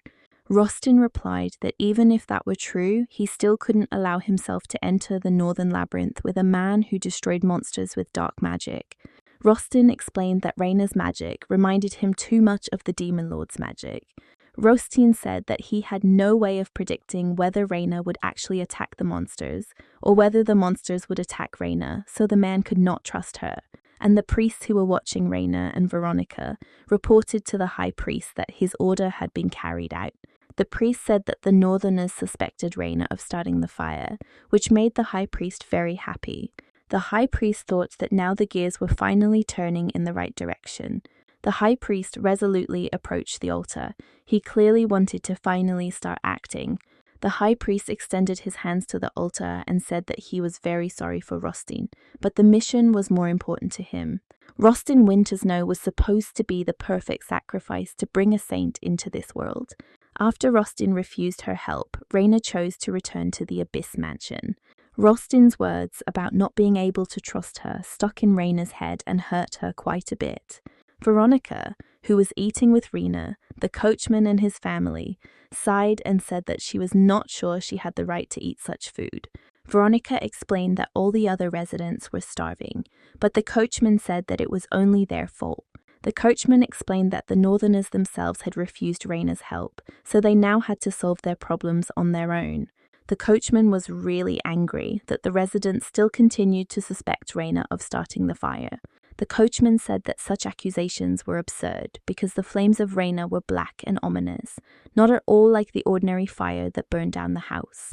Reina was confused and asked if the coachman was really on her side. It often happened that he seemed to protect her, but in such a way that Reina still felt like a demon lord. Suddenly, there was a loud knock at the dining room door, interrupting the conversation at the table. Reina said, getting up from the table, that usually no one comes to the dining room, so she had better check what happened there. Reina opened the door and was shocked to see a wounded Chase standing in front of her. The more Reina looked at him, the more horrified she was. His appearance made it clear that Rostin and the soldiers were in serious trouble. Chase was glad to see Reina, but more because he was able to get to her. Tears poured from Chase's eyes, and the man fell to his knees in front of Reina, exhausted. Chase asked Reina to help them all. He begged the girl to save Rostin, which completely shocked Reina. Chase was led into the dining room and sat down on a chair so that the man could more or less recover and tell everything in order. They managed to give Chase first aid. The man's injuries did not cause concern, but his emotional state was worrying. Chase tried to collect his thoughts and said that after they entered the labyrinth, everything seemed too simple. There weren't that many monsters, and the squad moved forward quite calmly and without any particular problems. They went deeper and deeper and soon found the labyrinth stone that Reina had spoken of, but it turned out to be a trap, and a horde of monsters attacked them at the stone. Chase covered his face with his hands. The man said that only a few soldiers were able to escape.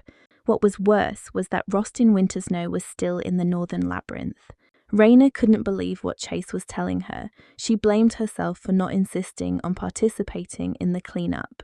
Chase was shaking and begging Reina to help them all, fully confident that only she could do it. Chase said that not only Rostin's life, but also the fate of the entire North depended on Reina now. There were suddenly more monsters.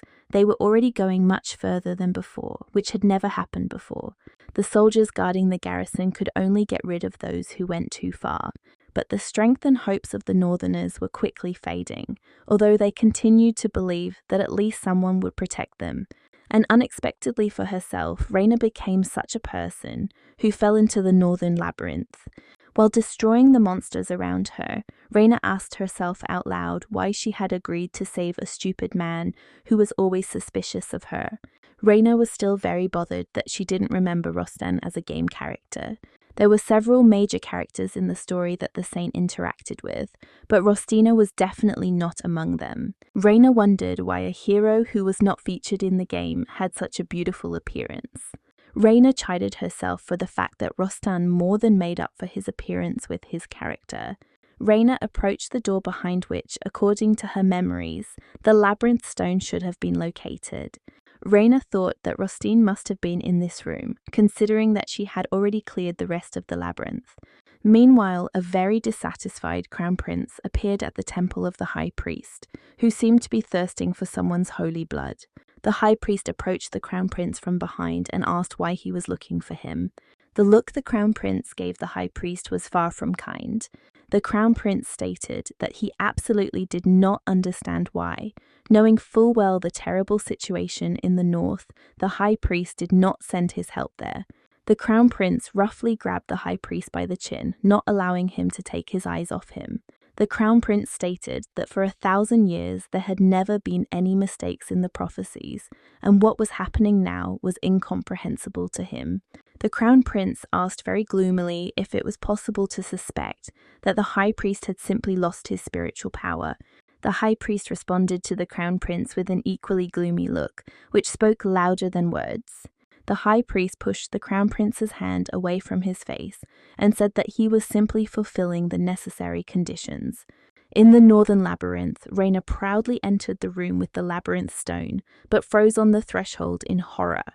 Around the stone lay mountains of corpses, both human and monsters. The sight was horrific. As Raina walked across the bloody floor, she thought that she had played this game many times. But it was now, in this room, that Raina realized why she had never heard anyone mention Rostin Wintersnow. Each time, Raina started the game from the moment when it was already too late for Rostin. The Duke, who had tried his best to protect the northern lands, was dead. Raina could not have met Rostin in the game because she started playing after his death. The conversation between the crown prince and the high priest was interrupted by a novice who ran in with important news.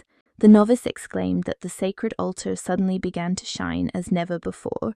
The high priest chuckled. The appearance of the demon lord, the crisis in the north, the death of Rostin Wintersnow, all the conditions were met, so it was finally time for the saint to appear. Raina saw the labyrinth stone, and around under the stone was a scene of terrible carnage. All the monsters were defeated, even the master of the labyrinth, but not a single living person was visible. Raina looked at the scene with sadness. The girl could not believe that something like this had happened. Raina found it strange that Rostin had held out until the end, but ended up frozen for unknown reasons. No other person or monster in this labyrinth was affected by such magic, and Raina didn't remember any monster that could use ice magic. Raina touched the ice, feeling empty, and muttered that Rostin couldn't die like this because she really needed him in the north. Meanwhile, in the temple, the saint was not very happy with how she was greeted, since she had fallen from the altar in a very unfortunate way. The high priest was only focused on the fact that his plan was finally coming to fruition, so he greeted the saint with admiration. The saint, seeing the high priest, blushed from embarrassment and completely forgot that she wanted to be indignant that no one had thought to at least put a pillow under her. And Raina stubbornly exerted her power on the ice that bound Rostin. Beads of sweat appeared on Raina's face. The girl needed to maintain maximum concentration in order to melt the ice slowly without harming Rostin. At some point, there was a surge of power, and Raina was thrown back so that the girl fell. Looking at Rostin, Raina thought that she had managed to melt the ice. However, although Rostin was pulled out of the ice trap, he showed no signs of life. Raina thought with despair that it might well be that Rostin's death was an attitude of this world that could not be changed. Raina thought that Rostin was destined to constantly fight monsters, wait for the demon lord, and die in the ice of the farthest corner of the northern labyrinth. Raina couldn't accept this, so she took Rostin by the shoulders and shook him thoroughly. Raina said in despair that Rostin should at least apologize to her before he died. Raina explained this by saying that Rostin constantly doubted her and drove her into a dead end, so he couldn't just die now. Raina was still shaking Rostin and asking him to open his eyes, but there was no reaction. Raina was in absolute despair because she didn't know what exactly to do. Raina couldn't believe that Rostin was really dead and that it couldn't be changed.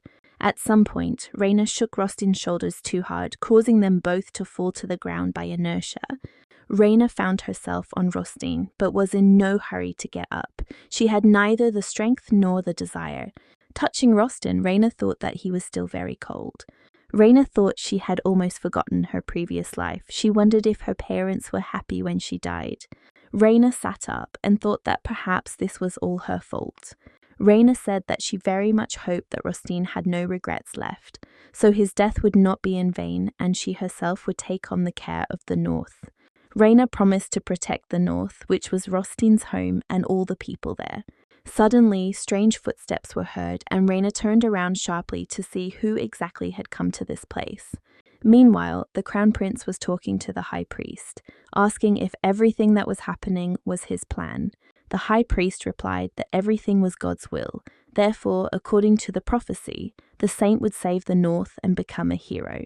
The crown prince chuckled and said that he had heard rumors that a demon lord had appeared in the North, but he was not sure that the saint would have enough strength to meet him now.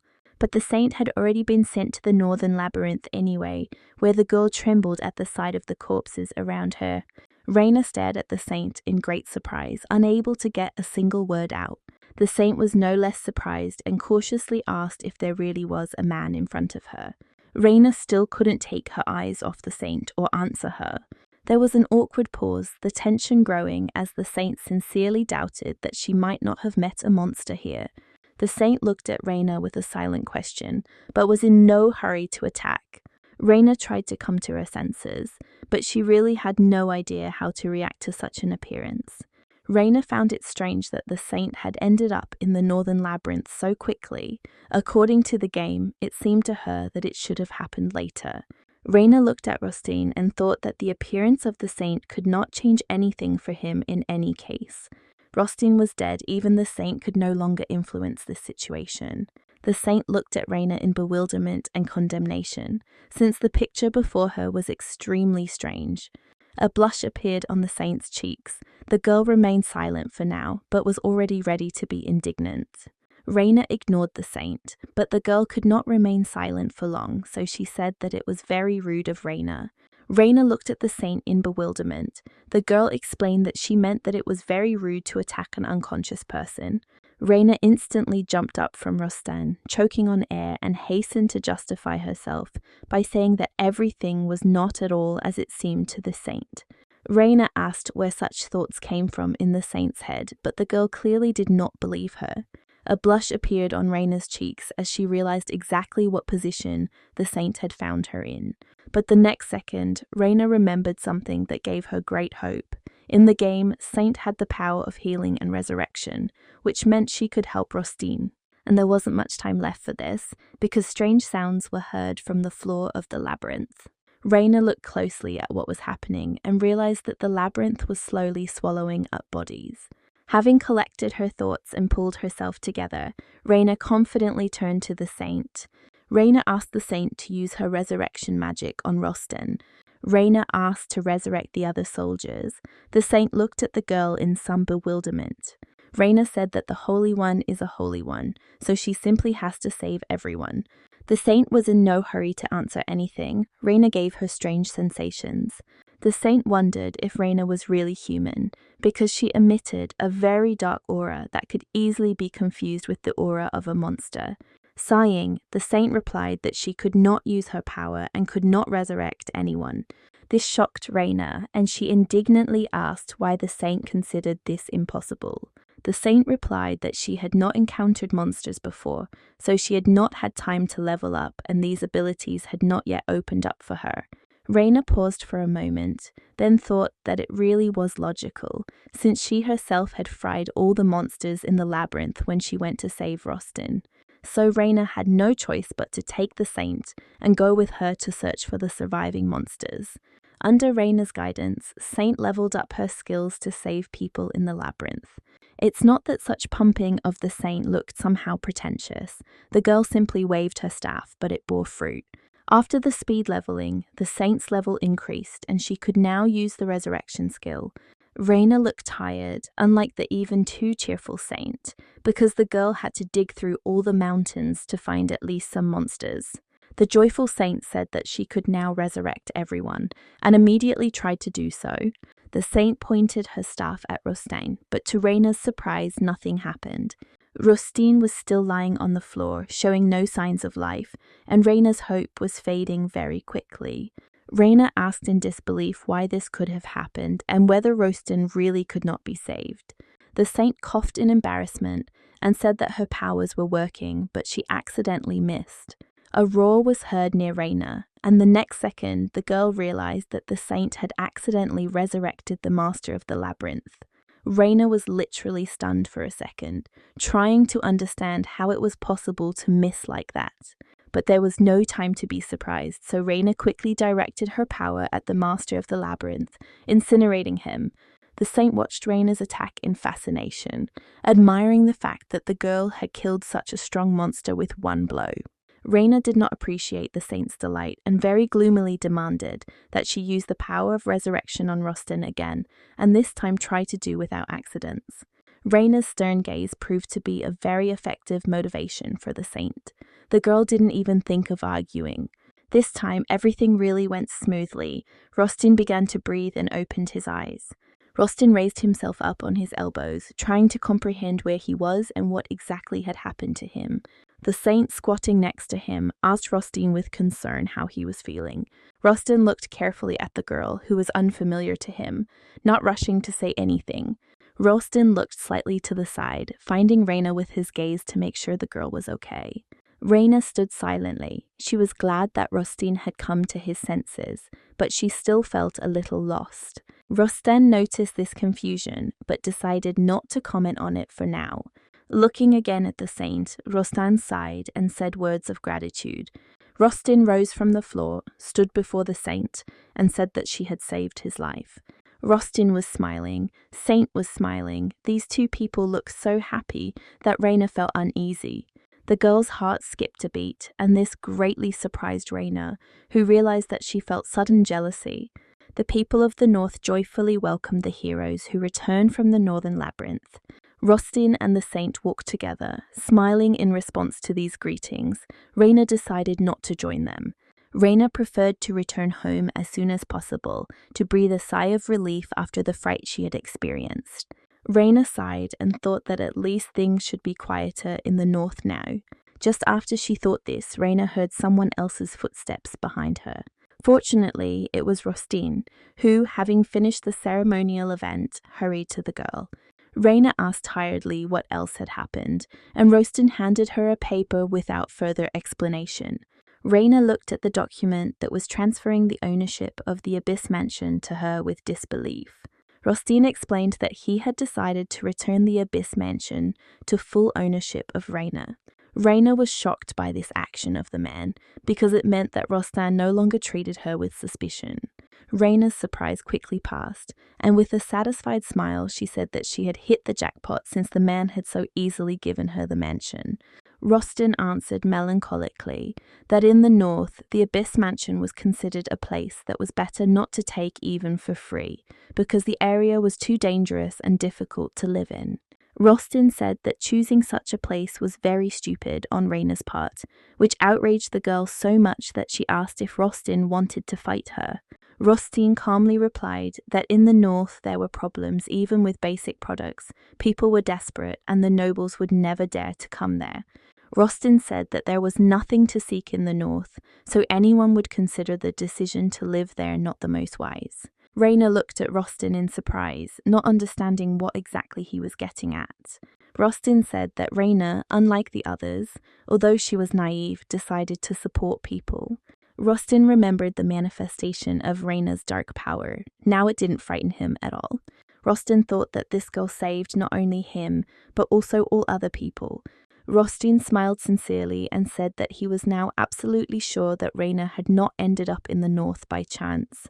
Rostin explained that in all likelihood, the fact that Reina remained in the north was a blessing from the gods for them all. Rostin explained that the residents told him that they saw the dark flame of the Reina, which burned out all the monsters on the border with the fortress. Reina looked at Rostin in bewilderment, but remembered that she had indeed helped people. When Reina went to rescue Rostin, she surrounded the fortress with her flames. Rostin said that it was only thanks to this flame that all the people remained alive. Rostin smiled softly, thinking about how to formulate what he wanted to convey to Reina. Rostin said that Reina even managed to share warmth with Luca, for whom Rostin himself could not do anything. Rostin's face darkened, suddenly feeling a pang of guilt for suspecting Reina of such terrible things. Rostin said that he apparently continued to suspect Reina only because he was jealous of her. Reina was surprised by Rostin's words, but she chose not to interrupt the man. Rostin explained that he felt envy for the power that Reina possessed. Reina couldn't believe that it was Rostin who said such words.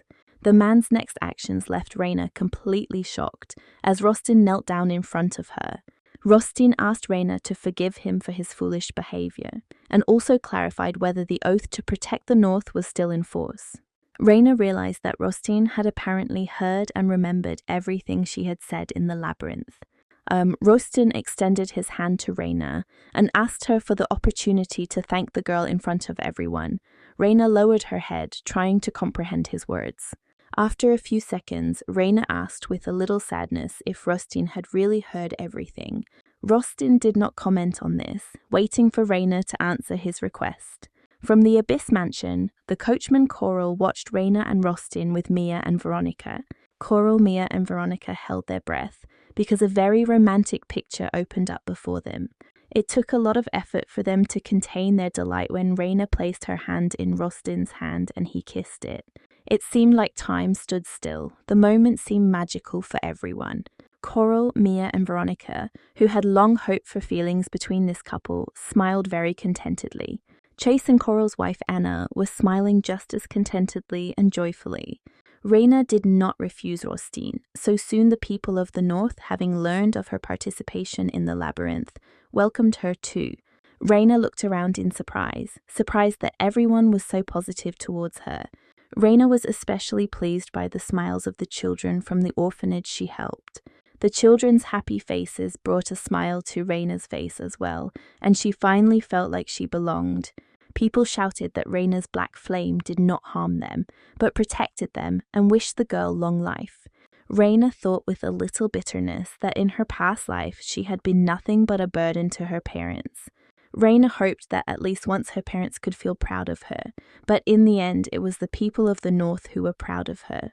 Reina couldn't help but darken, plunging into thoughts about her past life. This did not go unnoticed by Rostin. He asked if everything was okay. Reina was distracted from her thoughts, looked at Rostin and smiled sincerely. Reina explained her gloomy look by saying that she was simply remembering her family. Rostin thought that Reina was talking about Duke Rubelite, so he was not at all surprised by the girl's words. From Rostin's point of view, Duke Rubelite, who blamed Reina for all sins, simply could not be considered her father now. Rostin lowered his head and thoughtfully said that if Reina allowed it, he would very much like to become her new family. For Reina, such a proposal from Rostin came as a surprise. Reina was at a loss for words, thinking that Rostin was proposing to her. The expression on Reina's face was priceless. Reina thought that, on the whole, it was to be expected, because she really was beautiful. Reina smiled contentedly and thought that even Rostin was unable to ignore this. But Rostin quickly brought Reina back down to earth and said that not only he, but all the people of the North could be considered family to her. Rostin said that Reina had done him a great service, but the girl thought that she had misunderstood him. Reina focused again on Rostin's words about the entire North being her family. In some ways, it reminded her of how in some companies from her past life, employees were told that their team was one big family, when instead of giving money, a person was simply praised. The saint stood on the platform in front of a crowd of delighted northerners. The crowd shouted admiration towards the saint. People wished that God would always remain with her. Rostin and Reina stood behind. Reina thought that this scene was very different from what was in the game. In the original story, the saint cleared the entire northern labyrinth on her own. And now Rostin smiled at Reina and pointed her to the place next to the saint. In the end, people were grateful not only to the saint, but also to two other people who made a great contribution to defeating the monsters of the labyrinth. Reina was curious about how things would turn out now. Reina wondered if it would be a problem that the game was deviating so much from the plot, while there was something strange going on in the northern labyrinth. A strange entity made of black flame appeared next to the monsters. After a few moments, this entity took the form of a small child to disguise itself. The boy's expression was blank, and he calmly walked towards the exit of the labyrinth. Reina kept a close eye on the northerners as they took the remaining food. Raina thought that even though the monsters had been defeated, the situation in the north was still dire. Rain remembered Rostein's words that all the inhabitants of the north would become her family. It was because of this that Rain really wanted to help the inhabitants of the north, at least with her dark flame, which could warm them. The flames of the Raina engulfed every corner of the village, every shop and every house. The residents were initially scared, not understanding what was happening, but soon they felt warmth. Everyone thought with admiration that this was Raina's magic, but the girl herself thought that maintaining the heat in the entire village required a colossal amount of energy. However, after clearing the northern labyrinth, this was not a problem for Raina as she had reached level 1000 in strength. Raina smiled contentedly, thinking that this power would be enough for 4 or 5 villages. But for the saint, things weren't so rosy. The high priest complained that the girl was still at the 30th level of power. The saint replied to the high priest with a smile that Raina had managed to clear the northern labyrinth before she arrived, so that was the maximum she could hope for. The high priest closed his eyes tiredly, thinking that he was not used to hearing Raina's name spoken with such admiration. The high priest opened his eyes and said that he was very sorry, because if it was the saint who conquered the northern labyrinth, she would have been able to reach the 100th level of strength. The saint looked at the high priest with a wide smile but in confusion. From her point of view, it was worth being happy that the monsters were defeated, and it didn't matter at all by whom exactly. The high priest said that there was nothing that could be done about the northern labyrinth anyway. The high priest informed the saint that for her own good, she would be assigned a special training trainer. The saint looked at the high priest in surprise, not really understanding what exactly his words meant to her. And in a completely different part of the empire, mercenaries were riding in a cart, who had gone further from the north. They discussed how they had been gathered, sent north to defeat the demon lord, and then driven away without paying a penny. The conversation of the mercenaries interested the man who was riding with them. The man, who had been dozing until then, sat up and asked if the demon lord had really been spotted in the north. When the mercenaries confirmed this information, the man enthusiastically said that he, the warrior of Justice Kalen, simply could not pass by such news. Luca, in the form of an incomprehensible animal, sat on the roof carefully watching the snowflakes. Rostein watched Luca with sadness, completely immersed in his thoughts. Rostein's thoughts were about Raina, the girl he had not trusted at all before. It was thanks to Raina that the people of the north, Luca and Rostein himself, felt the return of stability. Rostein smiled softly, thinking that now he had to repay Raina for everything she had done for him. A servant entered Rostein's office, and Rostein immediately asked whether they had managed to find the person who had ordered the attack on Rhine. The servant replied that they had managed to narrow down the suspects, but an unexpected problem had arisen. Rostein calmly asked what exactly had happened and what problem was being discussed. Meanwhile, Raina returned with her team to the shelter, where she fed the children. Raina handed out portions of food, delighted by the smiles that immediately appeared on the children's faces. Suddenly, Raina felt someone tugging at the hem of her coat. Looking down, Raina saw an unfamiliar boy with scarlet eyes. Raina thought with surprise that this was the first time she had seen this child here. The owner of the shelter said that they had recently taken this boy into their care. The boy was walking barefoot down the mountains. A patrol found him and brought him to the shelter. The woman explained to Raina that the boy was constantly silent, and they were unable to find out who his parents were or what his name was. The woman noted the surprising fact that such a shy child immediately became so attached to Raina that he did not want to let her go. Raina, however, was alarmed by the woman's words about the child coming down from the mountains barefoot. The boy felt Raina's gaze on him and looked the girl in the eyes in response. Raina smiled a little nervously. Suspicions arose in the girl's soul about where exactly a child could have come from in the mountains near the northern labyrinth. It was time to get ready to go home. Raina sat down in front of the child, straightened his coat, asked him not to get sick, and said that she would come again soon. After which, Raina hurried to jump on her horse to leave this place as quickly as possible. Raina turned around worriedly. Thoughts about the child did not want to leave her. The boy continued to look at Raina, not taking his eyes off the girl.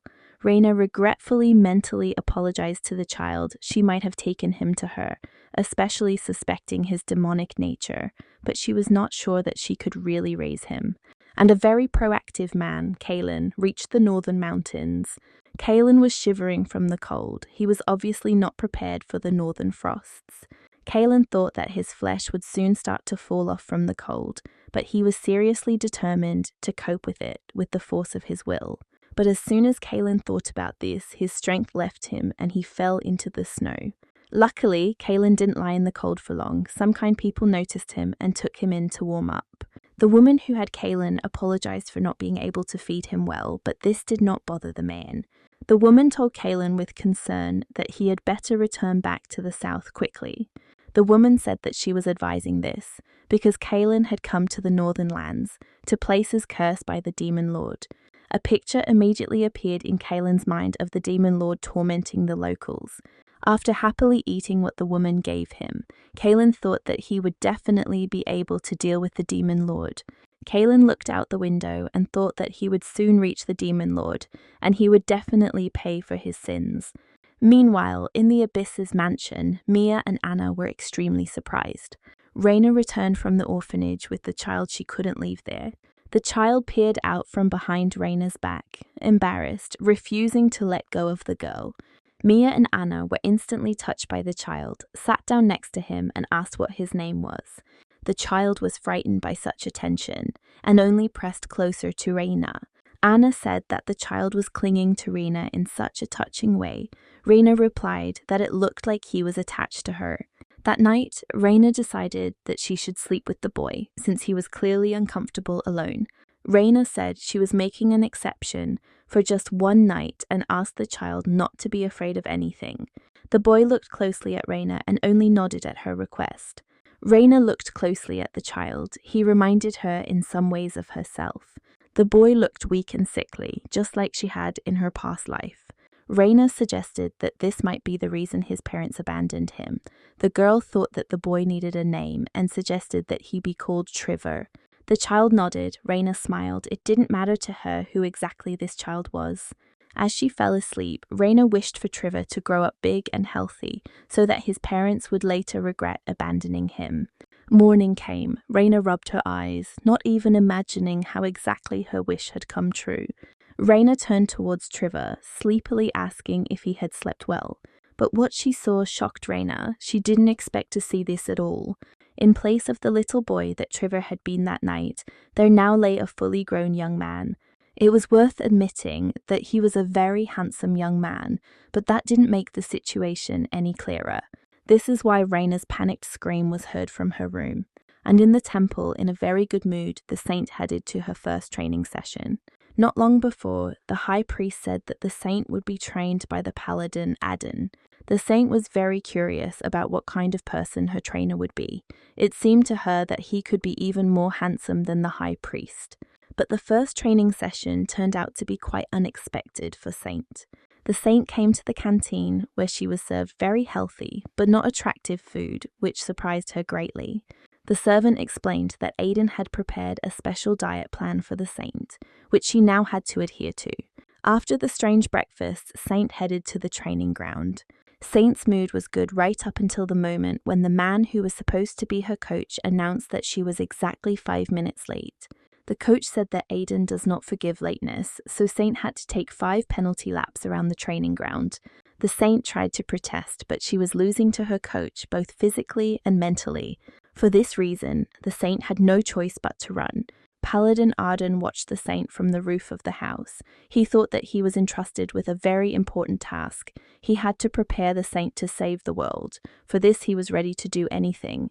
Meanwhile, Duke Rubalite received a visit from Rustin, who was very unhappy with the Duke.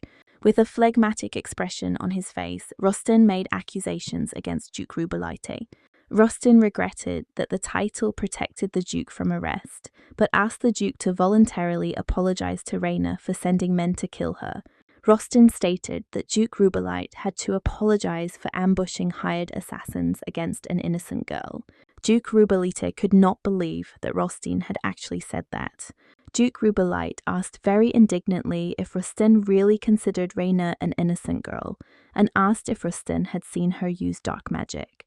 Duke Rubelite, completely confident in his rightness, declared that Reina's power in itself was already a sin. Rustin didn't like this answer at all, although it was quite predictable. Rustin drew his sword from its sheath, declaring that there could be nothing just or unjust in force. Duke Rubelite was afraid that Rustin had decided to kill him, so he recoiled and fell to the floor. Rustin swung his sword using his powers, but directing the blow not at the Duke, but at his statue, which was cut in half. Rustin explained that power cannot be evil or good, it all depends on how it is used. Duke Rubelite was shaking with fear, beads of sweat appeared on his forehead. Rustin stated that with the help of dark magic, Reina protected the North and all its inhabitants. Rustin said that if Duke Rubelite tried to harm Reina again, tried to hurt her just because of her magic, he would regret it very much. Rustin said that in this case he would not remain inactive and the Duke would not like it at all. Duke Rubelite was no longer happy with the situation. He could not calm down even when Rustin left the office. Meanwhile, the inhabitants of the Abyss Mansion were getting to know Trevor. The inhabitants of the mansion were not sure how exactly to react to the fact that the boy had turned into a young adult overnight. Reina only confirmed that it was the same boy, but she didn't know how this could be explained.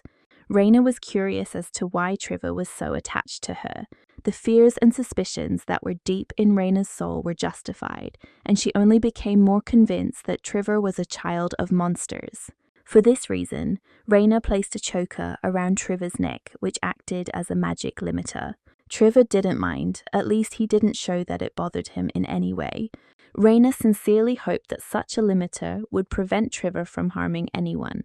Reina thought that even though Trevor was a monster, since she was the master of monsters, there shouldn't be any problems. Reina hugged Trevor and said that she really hoped that they could get along. Trevor smiled weakly and blushed a little. It seemed that such closeness with Reina pleased him. Rustin's visit to Duke Rubelite had its consequences for the North. The food supply was sharply reduced, and the inhabitants of the North resorted to stealing food.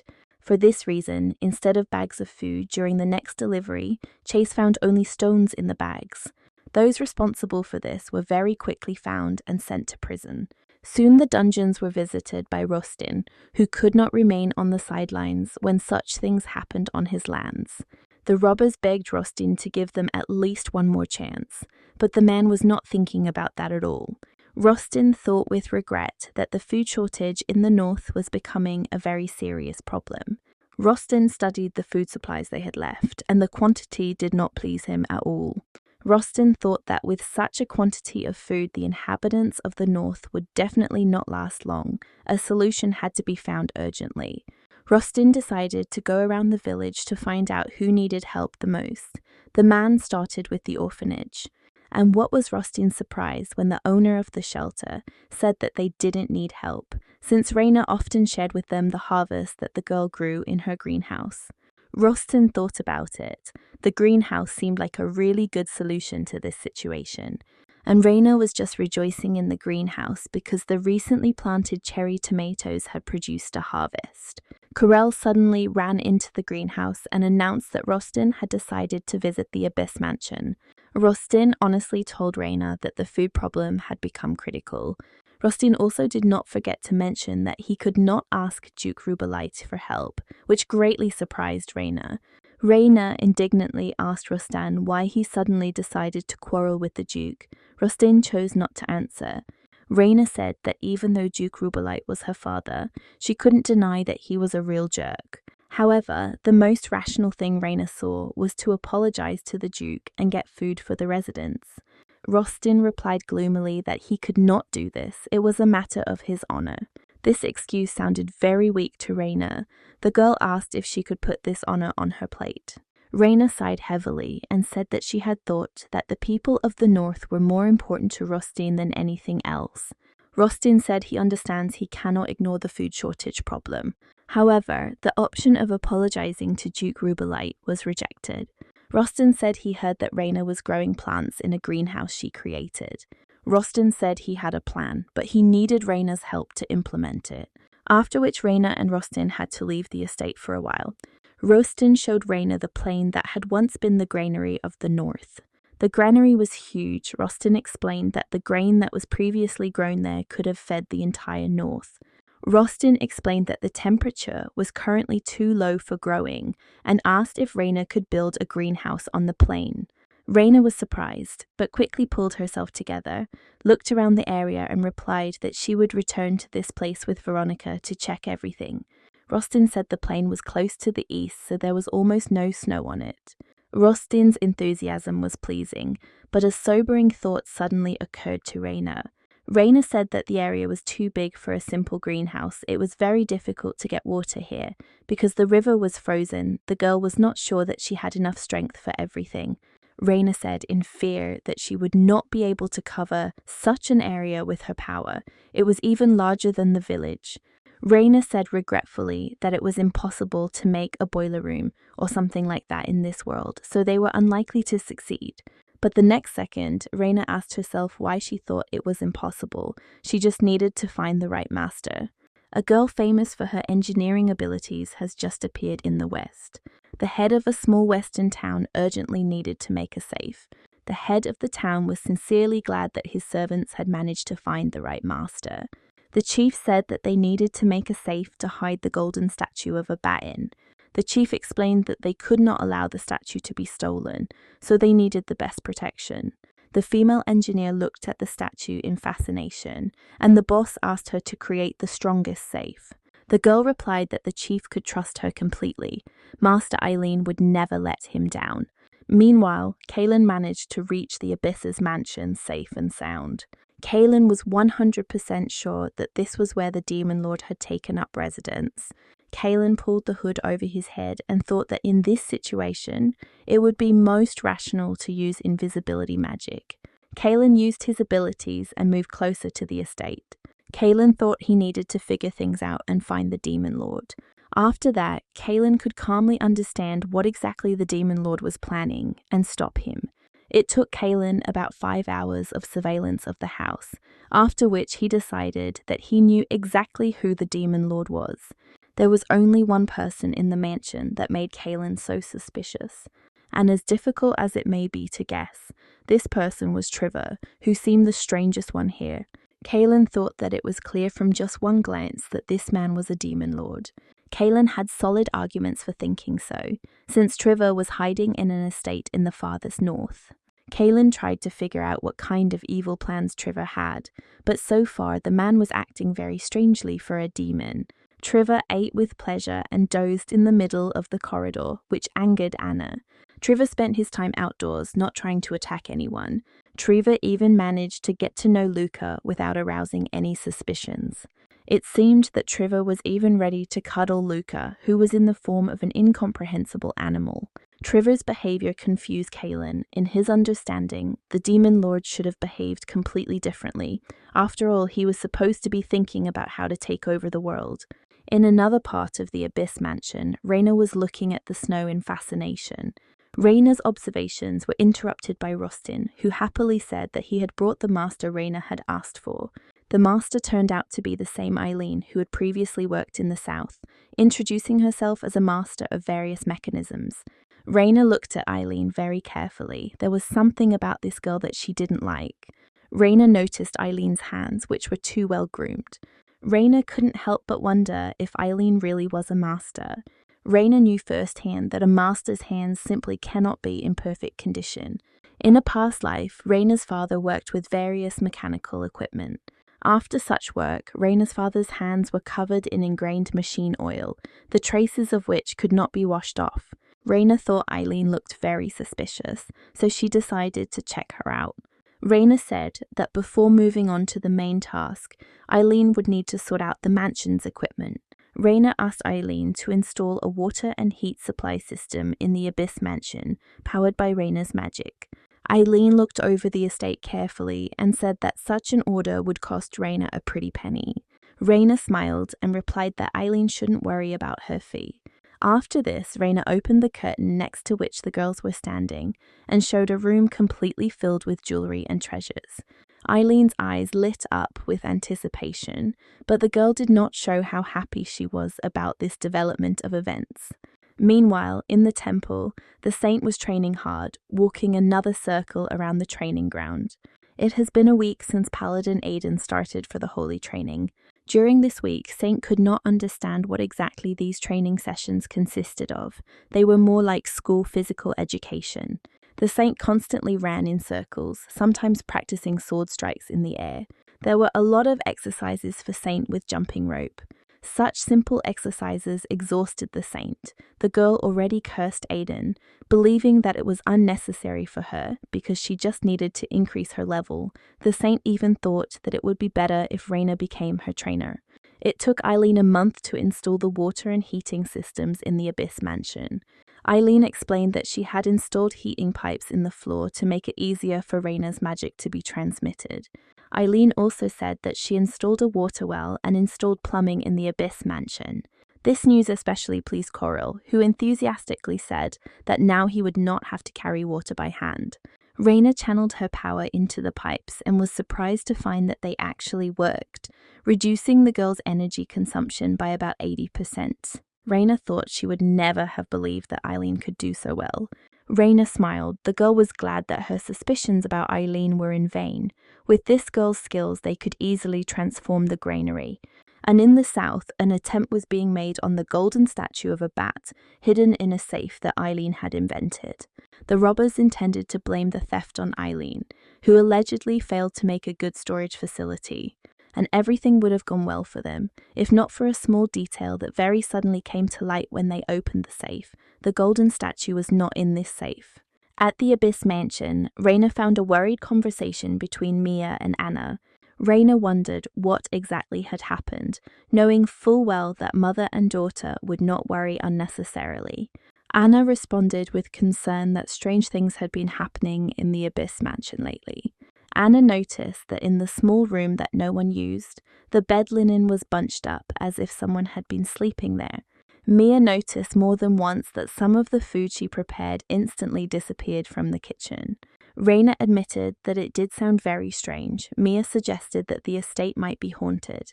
Trevor sat quietly in a chair and read a book. Raina walked up to the man and stroked his head. Raina said she needed to leave the estate for a while and asked Trevor to watch the house. Under the cover of invisibility and hidden behind the curtain, Kaylin watched this scene. It's been a month since Kaylin decided to settle in the Abyss Mansion to keep an eye on the Demon Lord. After a month, Kaylin thought he was beginning to understand why Trevor was acting so frivolously. Warm and comfortable environment, great food every day, and life next to a beautiful girl. In Kaylin's understanding, all of this clearly contributed to the fact that the Demon Lord did not even think about attacking people. Kaylin watched from the window in admiration as Raina climbed into the carriage. Tears even appeared in Kaylin's eyes. The man thought that he had finally found the very saint he had been looking for. Kaylin thought that it was Raina who possessed the beauty that completely destroyed the Demon Lord's desire to conquer the world, bringing him to his knees before the girl. Rostin walked along the snowy streets of his own estate. Suddenly, he heard Raina scream and turned sharply towards the sound. Raina smiled widely, waved at him, and almost jumped out of the carriage. Raina was glowing with enthusiasm and said contentedly that they would most likely be able to implement the plan with the granary. Raina happily ran up to Rostin and said that Eileen, the master Rostin had brought, was an amazing person. Raina said that Eileen had done a great job of setting up the estate, even though Raina had initially doubted that she could do it. Rostin hung there for a few moments, carefully absorbing Raina's emotions. Rostin thought that this was the first time since he had met Raina that he had seen her smile so widely. Raina's mood made Rostin smile sincerely and widely. Raina, unaware of what thoughts were in Rostin's head, continued to enthusiastically talk about her plans for the granary. Raina said that the granary area was too big to accommodate a greenhouse, so she and Veronica tried to find another solution. Raina said that the best solution would be to lay heating pipes underground and install irrigation. This could greatly reduce the consumption of magical power and make it possible to grow crops without losing energy. Raina said that if everything works out, the North will no longer have problems with food. Raina said enthusiastically that the only thing left for her to do was to clear everything with Eileen. But it was this step that suddenly turned out to be the most difficult, since the price Eileen had named was prohibitive. Eileen demanded 5,000 gold for her services, and at first Raina even thought that she had misheard it. Eileen said the granary area was too big. Eileen explained that even with all her treasures, Raina would definitely not have enough to cover the cost of such work. The saint, meanwhile, was eating with the high priest and decided to express to him her doubts about the training that Aiden was giving her. The saint was sure that Aiden was a very good person, but she was not sure that he was right for her as a coach. The high priest explained that these trainings, although they seemed useless to the saint, were a ritual of initiation for paladins. The saint, who was hearing about this for the first time, asked the high priest what exactly this meant. The high priest explained that Aiden, like the other knights, would be the saint's companions. The high priest said that these were the people the saint would sooner or later have to lead into battle against the demon lord. This news came as a surprise to the saint. She didn't know about it. The saint was, of course, told that she would have to fight the demon lord, but she sincerely believed that she would be alone on the battlefield. This somewhat motivated the saint, so she decided to go to the training hall herself and learn more about those with whom she would have to fight side by side. The saint's enthusiasm quickly faded when she saw the knights who were just training. Each of them, whether male or female, was twice the size of the saint due to their muscles. Each of the knights also gushed with an unbridled energy that the saint simply did not have. With horror, the saint thought that the high priest had clearly made a mistake in something, because she absolutely would not be able to lead these people. Meanwhile, Eileen, with a sly smile, told Raina that she knew where she could get 5,000 gold. Raina was a little taken aback by the news of Eileen's price for her work. However, Raina demanded that Eileen tell her about this method as soon as possible. Very soon, a guest arrived at Rosten's estate who was supposed to solve the money problem.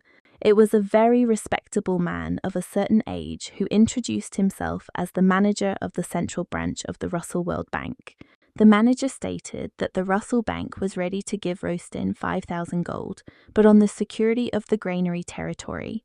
These conditions did not make Raina and Rosten very happy, but they did not have many options.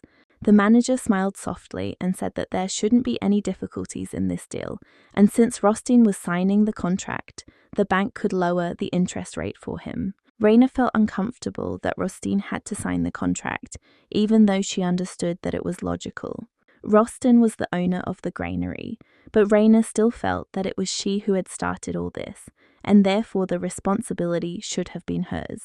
The manager handed Rosten a contract, showing the man where he needed to sign. Eileen stood behind and smiled contentedly. Rosten did not refuse the contract. Without even reading it, the man signed it. The smile on Eileen's face became sinister and did not bode well, but no one saw it. The manager smiled happily, took the contract, and said that the bank would soon send Rosten the money. Raina smiled, trying to push aside her worries, and thought that they were very lucky that they were able to get this money so easily. Raina was confident that once the work on the granary was completed, she would be able to quickly return the entire amount to the bank. To Raina, this seemed like the only way to save the people of the north, which is why she trusted Eileen too quickly. The saint's training became group training, which helped her because the knights supported her, but it also made her feel weak. The saint couldn't understand why the knights were trying so hard to train, since the demon lord hadn't even appeared yet. The knights' training was going quite calmly, but suddenly someone decided to disturb this calm. Someone threw a stone with all his might into the line of knights, which fortunately was intercepted by one of the trainees. The saint, who was trying to catch her breath at the time, heard two passers-by commenting that the knights were pumping up their muscles again. Passers-by said that the only thing the holy knights were good at was spending free food. Such words seemed unfair to the saint because she understood what the holy knights were preparing for. These people were to fully support the saint in the battle with the demon lord, and they were ready to sacrifice their lives for this. But for the past 1,000 years, the only thing the holy knights did was training, because the demon lord did not show up, and that is why people began to look down on them. The saint decided to study the history of the Holy Order in more detail, which is why she went to the library. From the books, the saint learned that the holy knights had been waiting for her appearance for generations. This gave Saint determination, so she headed to the training hall. The appearance of the saint surprised the training knights. The girl looked unusually energetic. The saint thought that she had to live up to 1,000 years of waiting, so she enthusiastically offered the knights some good training. Night fell on the Abyss Mansion. Raina was sleeping peacefully in her room, but was awakened by a shrill scream. Half asleep, Raina didn't really understand what had happened, listening to the sounds of the estate. However, Raina decided that she needed to check what had happened, so she ran through the corridors in search of the source of the sound. Very quickly, Raina came across Anna, who was trembling and stuttering as she told the girl that she had seen a ghost. Raina asked in surprise where they got the ghost from and looked into the bathroom, where Anna apparently saw it. She didn't see the ghost of Rain, but she saw an unfamiliar red-haired young man. Kalen, and it was him, was pulling off his turtleneck, clearly not expecting anyone to notice him. Kalen hung there, not having time to take off his turtleneck. The man was trying to comprehend that he had been exposed, although he sincerely believed that he would have time to wash himself while everyone was asleep. Raina asked Kalen, very indignantly, who he was and where he came from in the estate. Raina asked what Kalen was doing in her own bathroom, and why he was scaring the residents of the estate. Kalen collected his thoughts, straightened his turtleneck, and knelt down in front of Raina, which stunned the girl. Raina quickly pulled herself together and looked at Kalen very darkly, waiting for his answer. And Kalen did not disappoint. He introduced himself as a warrior of justice. But what shocked Raina the most was that Kalen suddenly called her a saint. Kalen lowered his head guiltily and waited for Raina's verdict. Whether he was a real hero or not didn't matter to Raina, because he was caught on her estate. Kalen told Raina that he had been hiding in the mansion for a whole month. Anna immediately put the facts together and realized that he was the cause of the strange things that were happening in the house. Kalen confirmed that he had indeed lived in the room where the mess was found and had also been stealing food. Kalen said that he was sorry that he had to do that, but he needed to keep an eye on the demon lord who resided in the Abyss Mansion. Raina asked again what kind of demon lord Kalen was trying to find here. Raina tried to hide her excitement at Kalen's words, but when she asked where a demon lord would come from in the Abyss Mansion, her voice was shaking and completely unresponsive. Kalen pointed at Trevor and said that he meant that bastard. Raina asked Kalen in surprise why he suddenly assumed this, calming down at least because this time it wasn't her who was suspected. Kalen replied to Raina that he knew Trevor was a demon lord the first time he laid eyes on him, and then Kalen again called Raina a beautiful holy maiden, which caused the girl to feel a slight dissonance in her soul. Kalen swore to protect the girl who had been holding back the demon lord all this time. It took Raina a few moments to realize that Kalen meant her. Raina asked Kalen incredulously if he really meant her, even pointing her finger at herself. Kalen stood up from his knees, took Raina's hand and kissed it, which only made Raina more embarrassed. Kalen said that the warrior of justice was ready to swear allegiance to Raina. Raina asked Kalen to wait with such vows, while behind the girl a dissatisfied Trevor appeared. Trevor clearly didn't like the fact that some stranger was too close to Raina, so he simply pushed Kalen aside. The look Trevor gave Kalen was far from kind. Kalen's gaze on Trevor, however, was absolutely mutual. Tension flared between the men, and Raina wasn't sure if she should intervene. Kalen stated that they couldn't be sure when exactly the demon lord would change, so he simply had to stay by Raina's side and protect her. Kalen demanded that Raina make him her knight. Raina raised her hands in a calming gesture and asked Kalen to slow down. Raina said, pointing at Trevor, that he was not a demon lord at all. Following this, the thought came to the girl's mind that if she said that Trevor was just an ordinary monster, it would not calm Kalen down. Raina crossed her arms over her chest and said that since there was nothing she could do about the situation, she had a request for the warrior of justice. Raina asked Kalen to stay close to Trevor and keep an eye on him, an idea that puzzled both men, but Raina explained that Trevor, although he seemed like an adult, was in fact a child who needed to be kept from turning to evil. Kalen didn't like the idea and replied in confusion that he had to be with Raina and protect her. Raina disagreed with this argument and said that Kaylin should think twice. Raina explained that if Trevor did not become an evil demon lord, then she would be in no danger. Raina smiled softly and said that she had every confidence that Kaylin could handle this task. Raina said that a warrior of justice with a pure heart would definitely be able to have a beneficial influence on the demon lord. Kaylin and Trevor were not happy with this turn of events, but they did not dare to object to Raina. Kaylin felt proud that Raina had given him the task and told him that Trevor would never become a demon lord under his watch.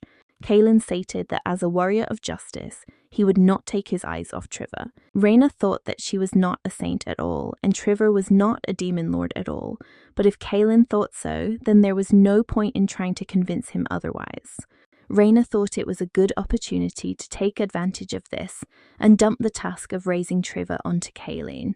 There were rumors in the village that Raina was planning to use her power again to restore the granary.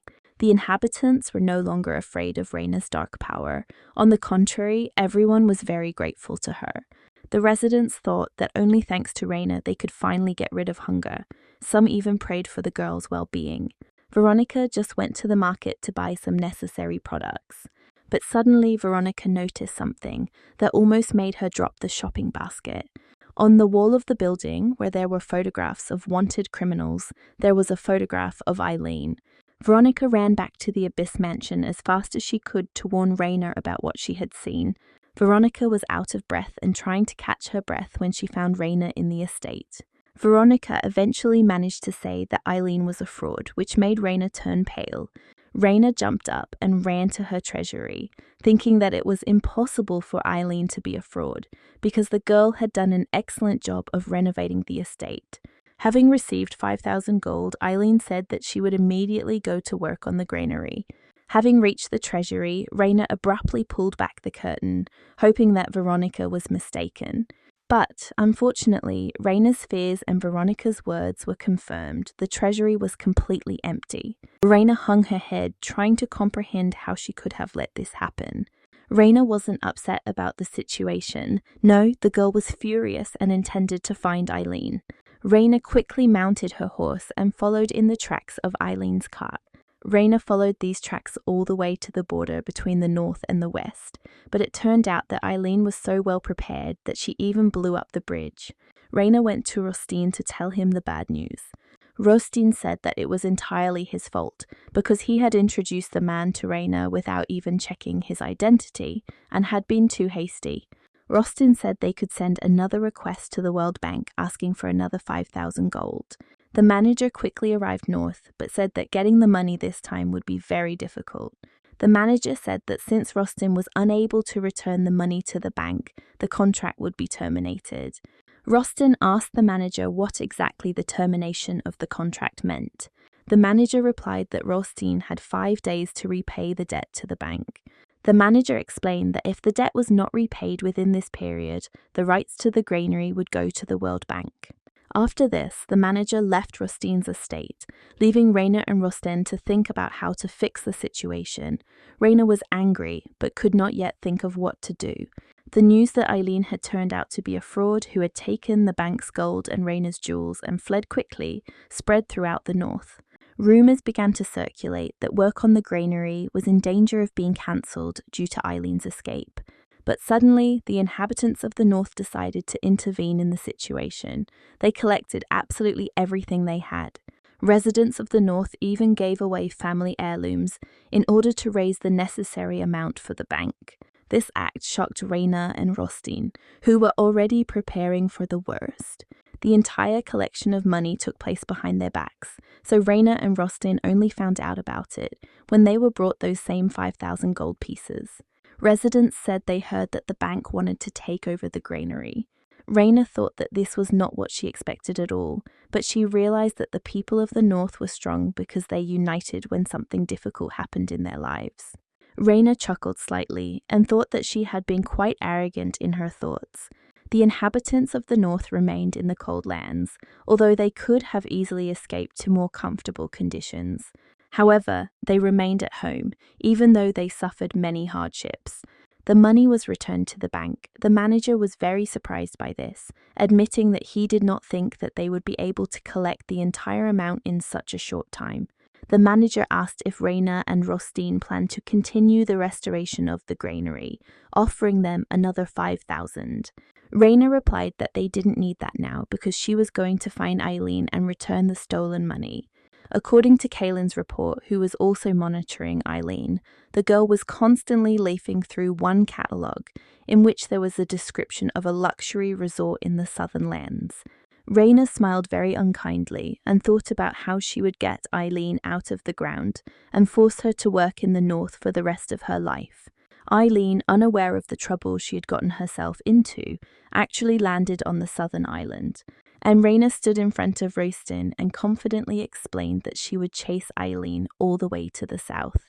Raina's determination left Rostin a little stunned. He was not prepared for Raina to take on the solution to the problem.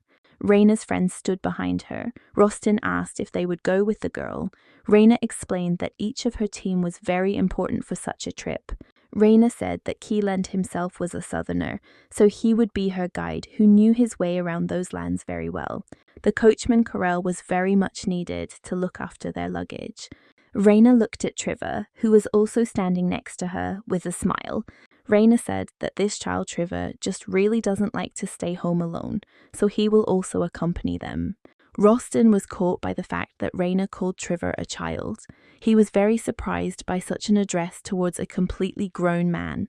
Raina explained that although Trevor looked like an adult, he was actually still a little boy. Rostin sighed. He didn't like the idea of letting Raina go south alone at all, even if the girl already had escorts. Rostin said that he was going with Raina since he was responsible for what happened. Raina was surprised by Rostin's decision, and the girl asked who would remain to defend the north in that case. Rostin replied that the monsters had stopped appearing, so there was no need to worry about the north, but Raina could be in danger. Rostin said that he wasn't sure that he would be of any use, but he would like to help Raina anyway, and the girl didn't object. Rostin looked at Kaylin thoughtfully. The man seemed familiar to him.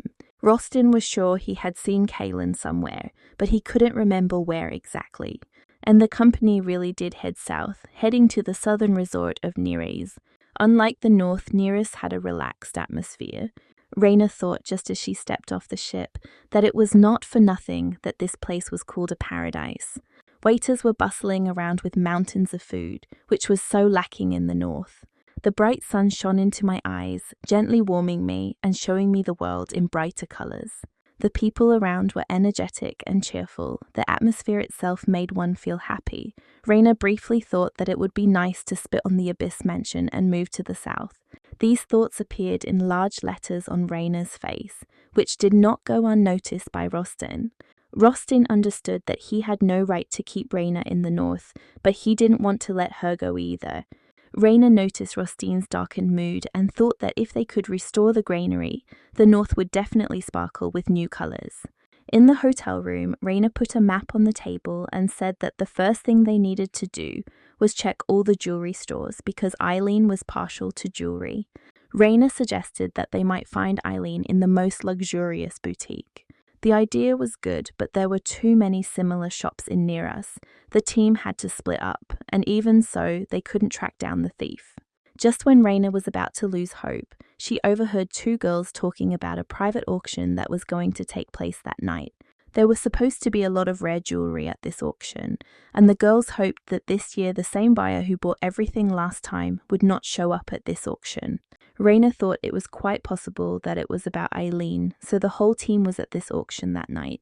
Raina was not mistaken. Eileen was indeed here, hoping to snag the top lot for herself. As Eileen was making her bet, her hand holding the sign was intercepted by Kaylin. Eileen tried to pull her hand away, asking indignantly who Kaylin was, but Trevor appeared next to her. Eileen couldn't help but recognize Trevera, so the girl's indignation suddenly died down. Then Eileen was asked if she was still drawn to shiny things. Eileen suddenly turned pale, recognizing the voice. After that, Eileen saw a very unkind Raina in front of her, who with a bloodthirsty smile said that she was very glad to meet Eileen. Eileen was taken from the auction and tied up in a hotel room where she was awaiting interrogation. Rostin, who was supposed to communicate with Eileen, said that while fighting monsters, he completely forgot how evil people can be. Eileen hung her head and said that she had never intended to steal the money in the first place. Eileen said she knew full well that she could have condemned tens of thousands of people to death because the granary was the last hope of the North. Raina was outraged, saying that Eileen had no conscience at all, since she was saying such things after blowing up the bridge at the border behind her. Raina asked where Eileen kept the stolen money and wondered if Eileen had managed to spend it all at the auction. Eileen replied that all the money was in her room and promised to return it all. Raina wondered why Eileen had become a fraud with such good inventing skills. Eileen replied that she herself did not know. At some point, she became a person who was unable to control herself. Eileen said that she used to live in a very poor family and could not afford food or clothes. Eileen said that she often looked at shiny jewelry in the shop windows, and it was only thanks to the shine of these items that she was able to survive the hellish poverty. Eileen said that when she saw the treasures that Raina possessed, her mad desires took over her mind.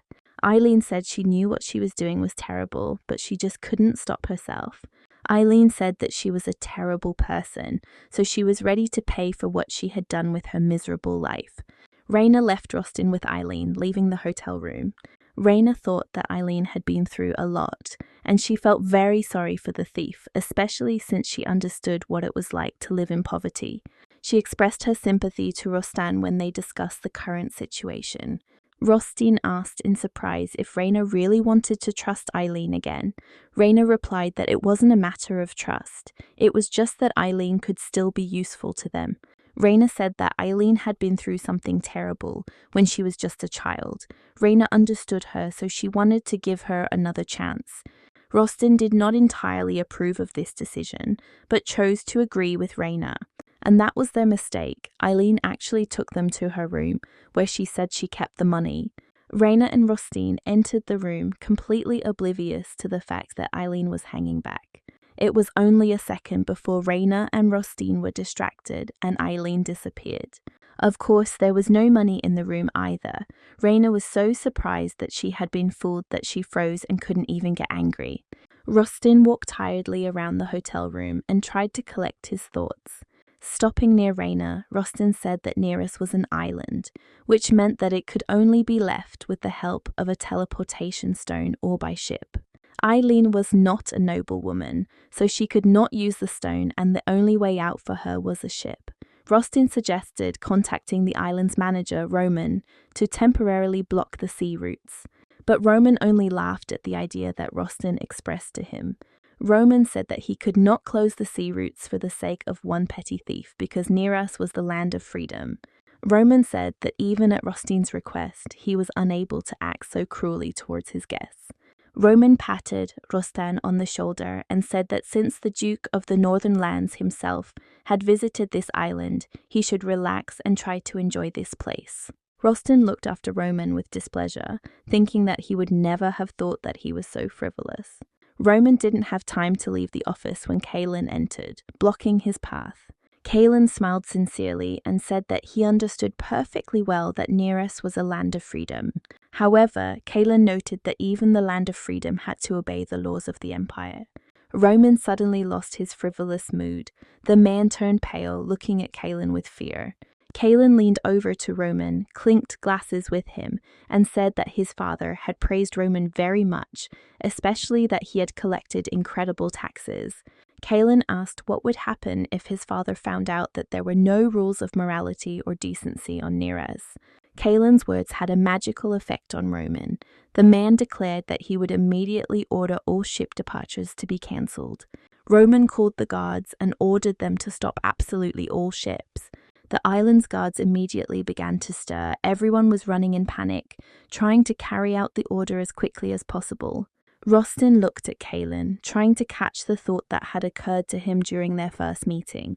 A second later, Rostin grinned, realizing why Kaelin seemed familiar to him. The southern lands, including Neraz, were ruled by the family of the Duke of Cleves. Kaelin was the eldest son of this family, and therefore the heir to the southern lands.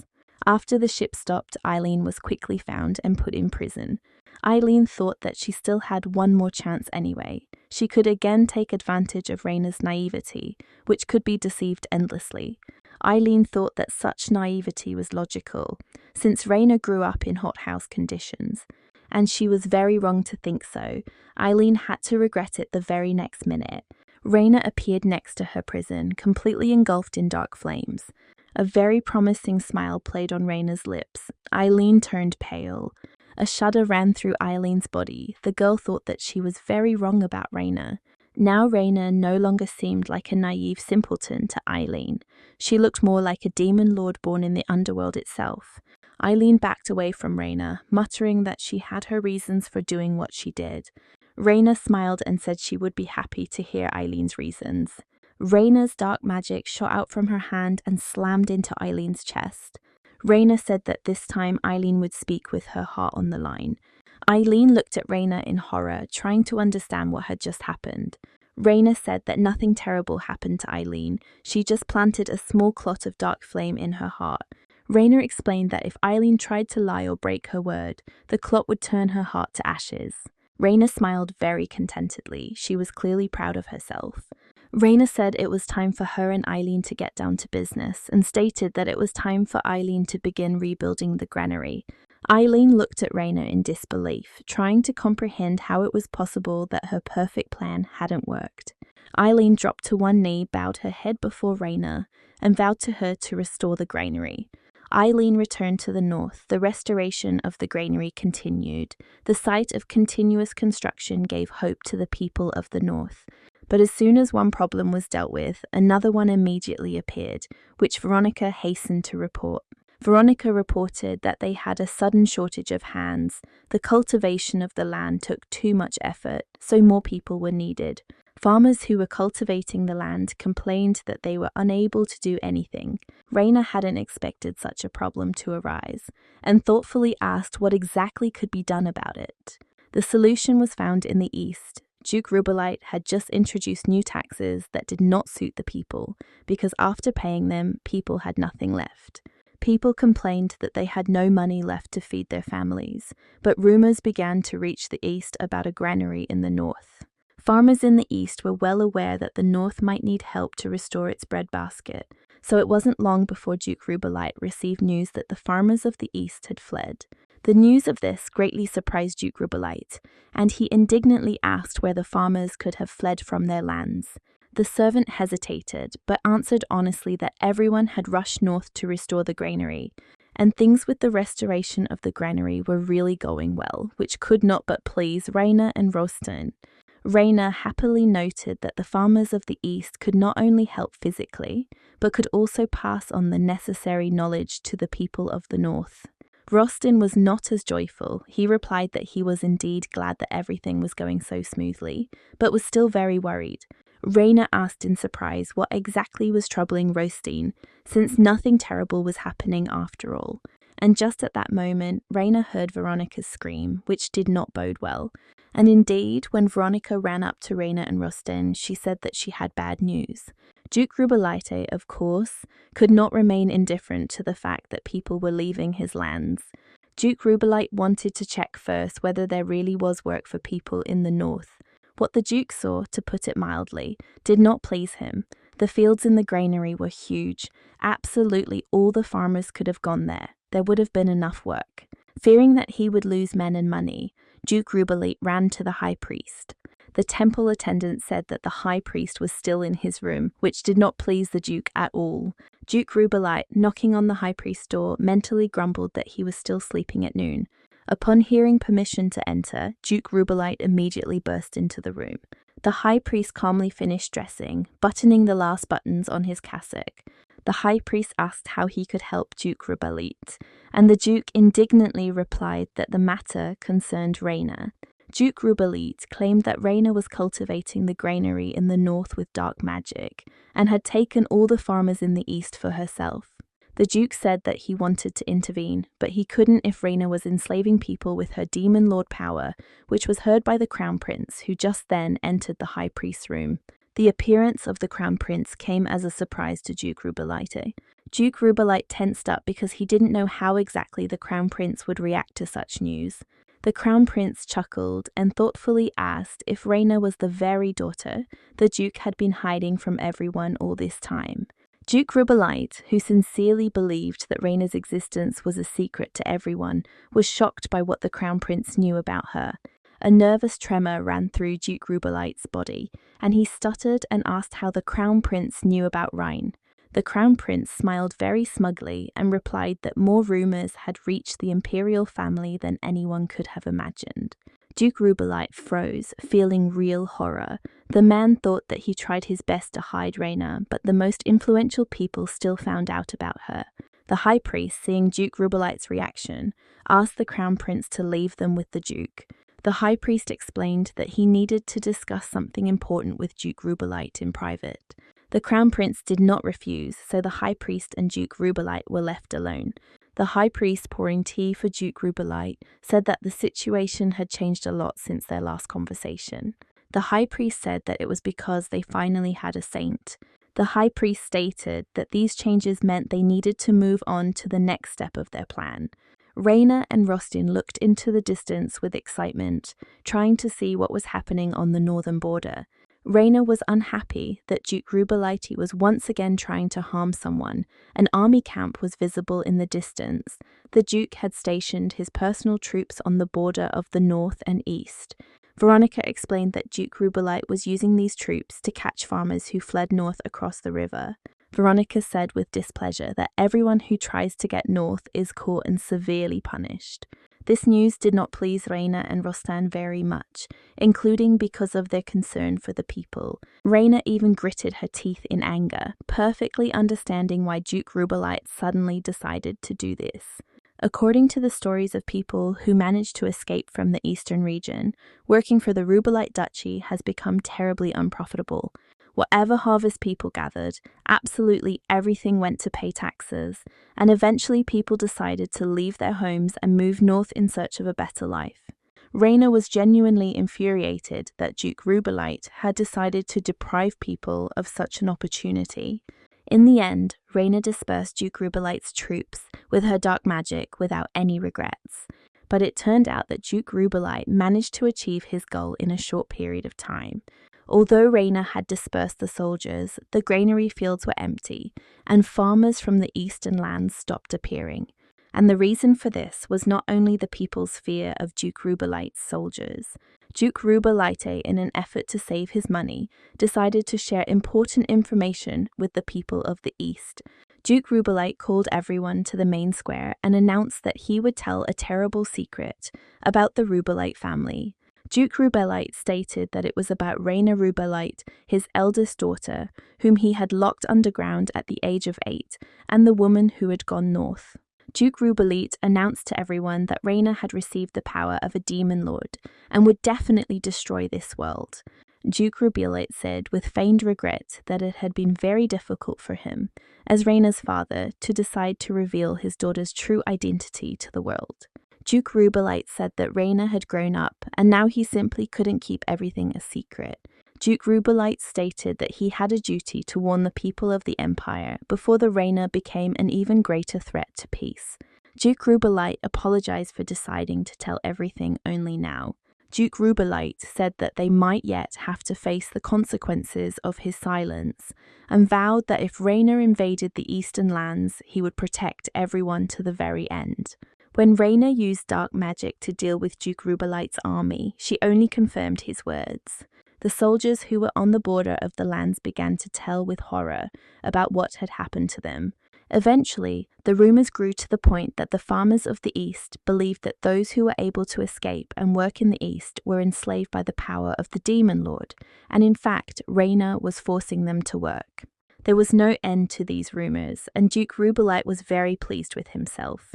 Duke Rubelite believed that he had not listened to the high priest in vain. It was he who advised Duke Rubelite to gather all the inhabitants of the eastern lands and reveal to them Reina's true identity.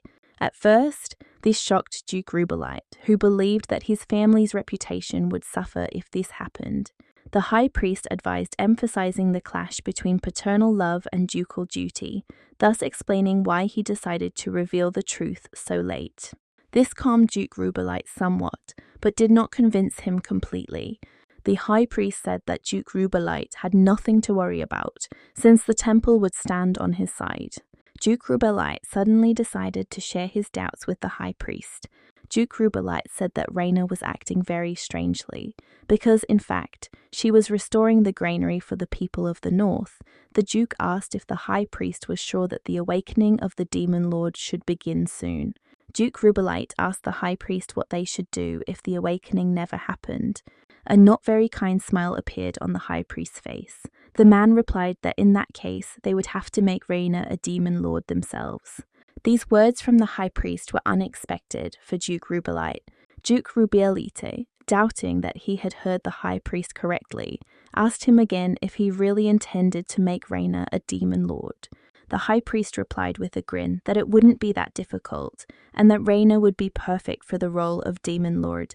Duke Rubelite walked thoughtfully, wondering if it was the right decision to reveal the truth about Rhine to everyone. He paused for a few seconds, wondering what exactly the crown prince was doing in the high priest's room, after which he hurried out of the temple. Meanwhile, the crown prince stood on the balcony in the high priest's room. The crown prince asked if the high priest really planned to make Reina a demon lord. The high priest asked if the crown prince had heard everything, and the man replied that it would be strange if he had not, considering that the high priest himself had allowed him to do so. The crown prince said that Reina had the power of a demon lord but had not yet awakened, after which the man placed his hands on the high priest's shoulders, leaning over him, and asked if this meant that his divine prediction was wrong. The high priest replied that he had not said such a thing, and said that predictions could not be wrong. The high priest said that sooner or later what was destined would happen, and added that the crown prince would soon hear the prophecy he so needed.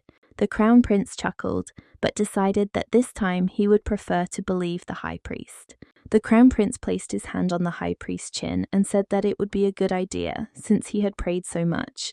The crown prince said that he was enduring the boring fuss only for the sake of this prediction. The high priest was clearly uncomfortable with the feeling of someone else's hand on his face, as well as the pressure of the crown prince, but now he couldn't respond to this. Trevor serenely stroked Luca, who was basking in the rays of the sun in the clearing near the Abyss's mansion. Trevor was watched closely and tensely by Kaylin, making sure that Trevor did not do anything bad. Corel and Anna were talking next to Kaylin. Their conversation did not please the man at all. Coral was worried that people who saw Reina's power for the first time might get the wrong idea. Anna agreed with her husband, noting that they too were frightened when they first saw the dark flame. Anna and Corel were seriously thinking about how they could prove to everyone that Reina was not a demon lord, and Kaylin was also worried about this issue. It was for this reason that Kaylin made one of his proposals to Anna and Coral, who then went to the Rhine. Anna and Coral suggested that Reina get engaged to Kaylin to stop all the rumors. At that moment, Rostin stood behind Reina, and he clearly didn't like this proposal. Of course, no one made such a decision without Kaylin himself. Kaylin explained his proposal by saying that he was tired of the tyranny of Duke Rubelit, who had come up with some kind of tale about Reina being a demon lord, so that the farmers would stop fleeing from the east. Reina, who knew that Duke Rubelit was not so wrong, only chuckled nervously. Kaylin said his family has had good connections with the temple for a long time. Kaylin was absolutely serious when he said that if Reina accepted his proposal of marriage, he would immediately contact his family to protect the girl. Kaylin was completely confident that this way they would be able to disprove all the dirty rumors about Reina. Reina looked down. Getting help from the southern ducal family was indeed a tempting offer. But there was one small detail in this proposal that really bothered Reina. Reina asked if people weren't supposed to marry for love, not convenience. Reina's question shocked everyone present, including Rostin. Growing up in high society, Rostin and Kaylin were simply not used to anyone talking specifically about love. Anna and Corel, who loved each other, also did not expect to hear this from the aristocrat. Even Veronica was very surprised, although it seemed she had already managed to get to know Reina quite well. Reina laughed nervously at the reactions of those around her and asked if she had asked something strange. The problem was that in this world, a marriage proposal was often just a show for the public, not a great event for the couple, but the conclusion of a union between two families. Marriages where partners loved each other, or at least had common interests, were very rare here.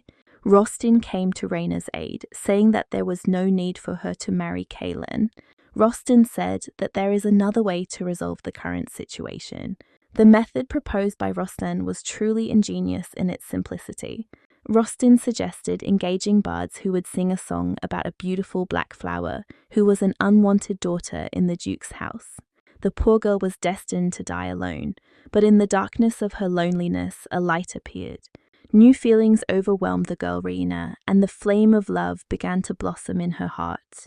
The love ballads were meant to touch the hearts of every citizen of the empire, and it only took a couple of bards to stop the rumors that Reina was a demon lord. Duke Rubelite tried to change the situation by ordering the arrest of the bards who performed the ballad, but it was too late. Every passerby sang a song about true love. Even Duke Rubelite couldn't arrest them all. People's fears of the demon lord from the north were quickly erased. There was only one man in the north who felt Raina's wrath. Eileen was forced to help the people of the north, sparing no effort in doing so. The people of the north were very grateful to her. Eileen was truly an excellent craftsman. But this did not make Eileen happy. She herself would not lift a finger to help anyone. Raina didn't seem to give Eileen any orders. She only asked her to help the residents. Raina even said that she understood perfectly well that Eileen was busy restoring the granary, but the residents really needed her help. But Eileen knew perfectly well that in the end she simply had no choice. There was still a clot of darkness in her heart that could kill her instantly. Residents said that for the first time in their homes, everything was working without interruptions. Eileen thought that if it weren't for Raina, she would have run away from here long ago. Eileen couldn't understand why everyone was so grateful to her, considering that she didn't like what she did at all. Even Veronica approached Eileen, saying that all the people of the north were sincerely grateful to her. Veronica admitted that she was very worried when she learned that Eileen was returning north. Veronica even apologized for doubting Eileen, considering how hard Eileen worked. Veronica pointed to the granary, which was now completely filled with grain, and said that all this was possible only thanks to Eileen. Veronica thanked Eileen for helping to complete the restoration of the granary. Eileen thought that she was not doing all this for the good of others. But looking at the ears of wheat, Eileen thought that it wasn't so bad after all. The wheat harvest grew without problems, and residents had more free time. People used this free time to speculate. Everyone was curious to know who exactly was Raina's lover. Raina was often seen accompanied by Rostin and Kaelin, so both men could be the man from the song. The ballad Black Flower of Love by Rain, along with the positive rumours, had their effect. Farmers from the eastern lands began to leave the eastern lands again and settle in the north. Time passed, and soon it was time to harvest, thanks to everyone's efforts. Veronica, humming a song about the Rhine, watered the flowers and radiated absolute happiness. Veronica felt like she was in a fairy tale, because she had never thought that anything could grow in the north. Kaelin, meanwhile, was busy with household chores concerning Trevor. Trevor wasn't trying to take over the world, wasn't trying to destroy anyone, but he was burning with an unhealthy enthusiasm for making notes right in the books he read. Tired of repeating the same thing over and over, Kaelin demanded that Trevor at least make proper notes, because now it seemed like he was just doodling in the text. Such bickering even made Raina a little happy. It was very cozy. Looking out the window, Raina thought that she had finally managed to wait for some calm days. Besides, it was the only day of the year when Luca could return to his normal appearance. As soon as he became human, Luca came to Raina's window to talk to the girl, which Raina was also very happy about. At the Winter Snow Mansion, meanwhile, Chase asked if he could ask Rostin one personal question. Rostin tensed, suspecting that he wouldn't like the question very much. However, Rostin decided that it was better to let Chase ask the things he was interested in directly. The question really didn't please Rostin, and the ballad about Raina reached Chase, who wondered if the ballad was about Raina's love for Rostin. Rostin replied that the whole ballad was just a fiction, but Chase said that some prototypes had to be taken for the text. Chase said the question was very important to all Northerners and asked Rostin to answer it honestly. Rostin was a little taken aback by Chase's persistence and asked why everyone was suddenly worried about it. Chase stubbornly persisted in his question and asked whether the ballad was about Rostin or Kaelin. Rostin rolled his eyes. The situation seemed a bit stupid to him, albeit funny. Rostin said that the ballad was just a ballad. It had nothing to do with reality. But Chase didn't want to give up and let the topic go so easily. He managed to ask about what had actually worried Rostin. Chase asked indignantly what would happen if Rayna, the hope of the North, was eventually taken and carried south. Rostin looked in surprise at Chase, who was clearly taking this whole situation very seriously. Rostin noted that Chase apparently needed to repeat the workout, otherwise he had too much time to listen to rumors. But it wasn't only Chase who was worried about the rumors about Rayna's love. Even the High Priest came to visit Rostin. The High Priest also wanted to know whether the ballad about the Rhine was sung specifically about Rostin. Rostin found it strange that the High Priest had honored him with a visit just to ask this question. Rostin waited somewhat warily for what the High Priest would tell him. The High Priest said that, of course, Rostin had the right to build relationships with anyone he wanted. However, the High Priest wanted to warn Rostin and remind him that the Winter Snow family was suffering from a terrible curse. Rostin was lucky to survive, but his parents and brother were much less fortunate. The High Priest was absolutely certain that the curse had not disappeared completely. This confidence came as a surprise to Rostin, who thought that he only needed to deal with the curse on his brother. The High Priest said that if Rostin decided to marry anyone, the curse would also affect his future wife. Rostin was horrified by such news. He could not even imagine that he could endanger anyone else. The High Priest chuckled and advised Rostin not to forget about this under any circumstances. Rostin couldn't find what to answer the High Priest. He needed to think about what to do in such a situation. The conversation between Rostin and the High Priest was interrupted by Rayna, who was just looking for Rostin. Hearing Rayna's voice, the High Priest said with a smile that the heroine of the ballad had apparently visited them as well.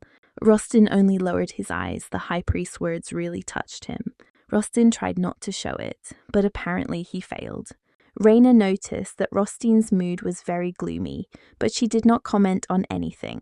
Rostin kept going over in his head the High Priest's words about how the curse could affect his wife. The High Priest decided to pay his attention to Rayna, who just happened to be in his line of sight. The High Priest said that he was very glad to finally meet Rayna. The High Priest added that he was very pleased to meet Rayna and that he had heard about Rayna's achievements in the Northern Lands. Rayna smiled a little nervously, realizing that the person in front of her was the High Priest. But the High Priest said that her zeal in rebuilding the granary showed her selflessness, which would certainly be appreciated by the Lord.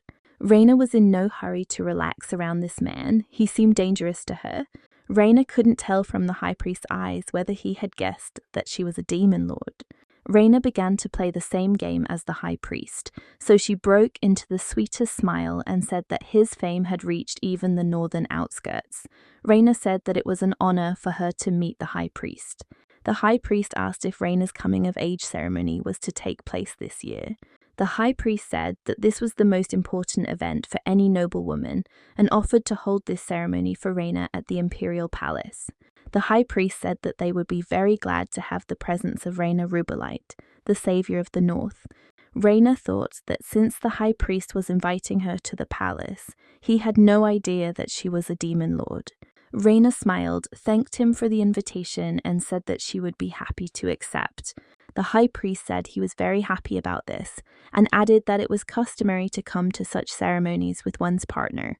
The High Priest said that he had heard how popular Rayna had become as a heroine, so he was looking forward to seeing who she would come with. Rayna looked at the High Priest in confusion. She wasn't sure if she understood him correctly. The High Priest decided to end the conversation and said that it was time for him to go. The High Priest smiled a little coldly this time and thanked Rayna again for the introduction. Passing by Rostin, the High Priest meaningfully said goodbye to him. When no one could see the High Priest anymore, he allowed himself to smile. After meeting Rayna, he was absolutely sure that she was the Demon Lord.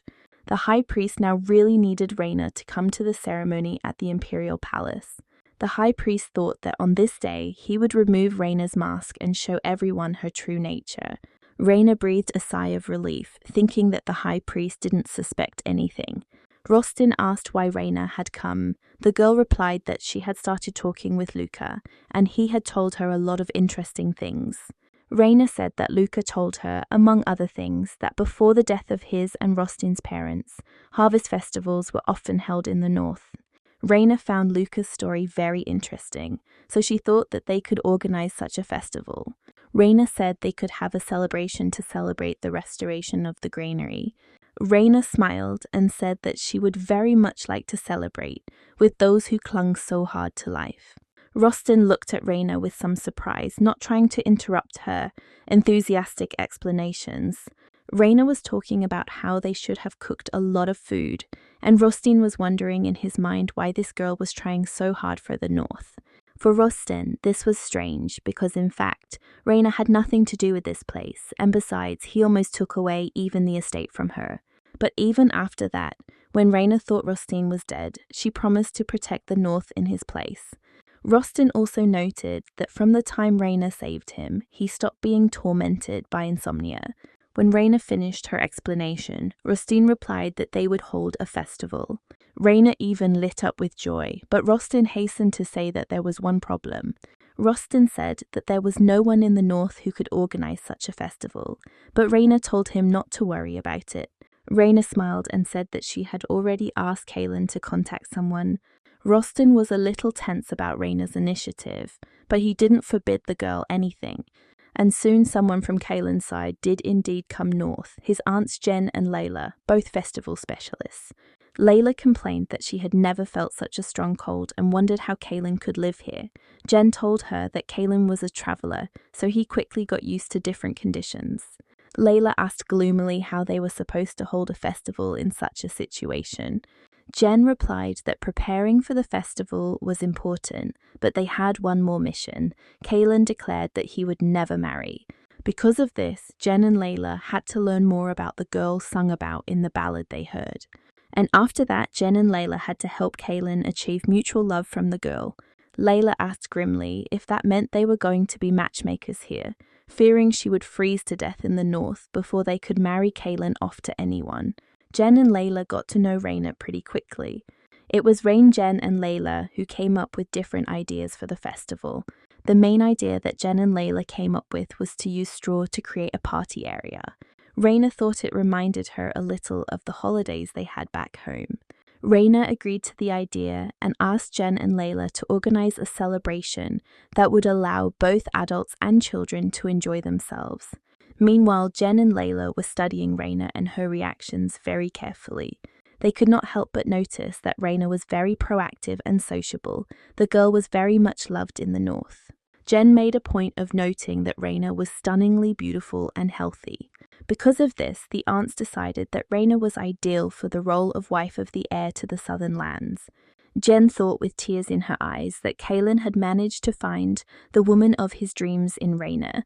Raina, meanwhile, examined the straw that Jen and Layla had decided to use and suggested setting it on fire with her flame for greater effect. The flame would not burn the straw. The girl immediately demonstrated this. Jen's rainbow thoughts were dispelled after this. The aunts were very surprised to see Raina's dark power and were frightened. Raina, accustomed to the fact that everyone around her was already accustomed to her strength, did not notice this. Raina asked if the aunts liked the idea and if they found the straw calming. Jen thought in confusion that burning straw couldn't possibly calm anyone down, especially if that straw was blazing with the black flames they could now see. It turned out that the beautiful Lady Raina could use dark magic. Jen wondered if they really wanted Raina to be Kaylin's bride. Jen thought that Raina looked a lot like a demon lord right now.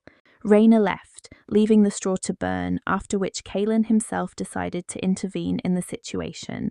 Kaylin said that he understood perfectly well why the aunts were so surprised. He himself had been knocked off his feet the first time he saw Raina's strength. It was a shock to Kaylin that the holy maiden he believed to be Raina could use dark magic. Kaylin thought that back then he was convinced that Raina was a saint and Trevor was a demon lord. Kaylin decided there was only one way to show his aunts that Raina's power was not dangerous. Kaylin reached out his hand to the fire, which really scared the aunts. But Kaylin was sure that he was doing absolutely the right thing, so the fear of his aunts did not stop him.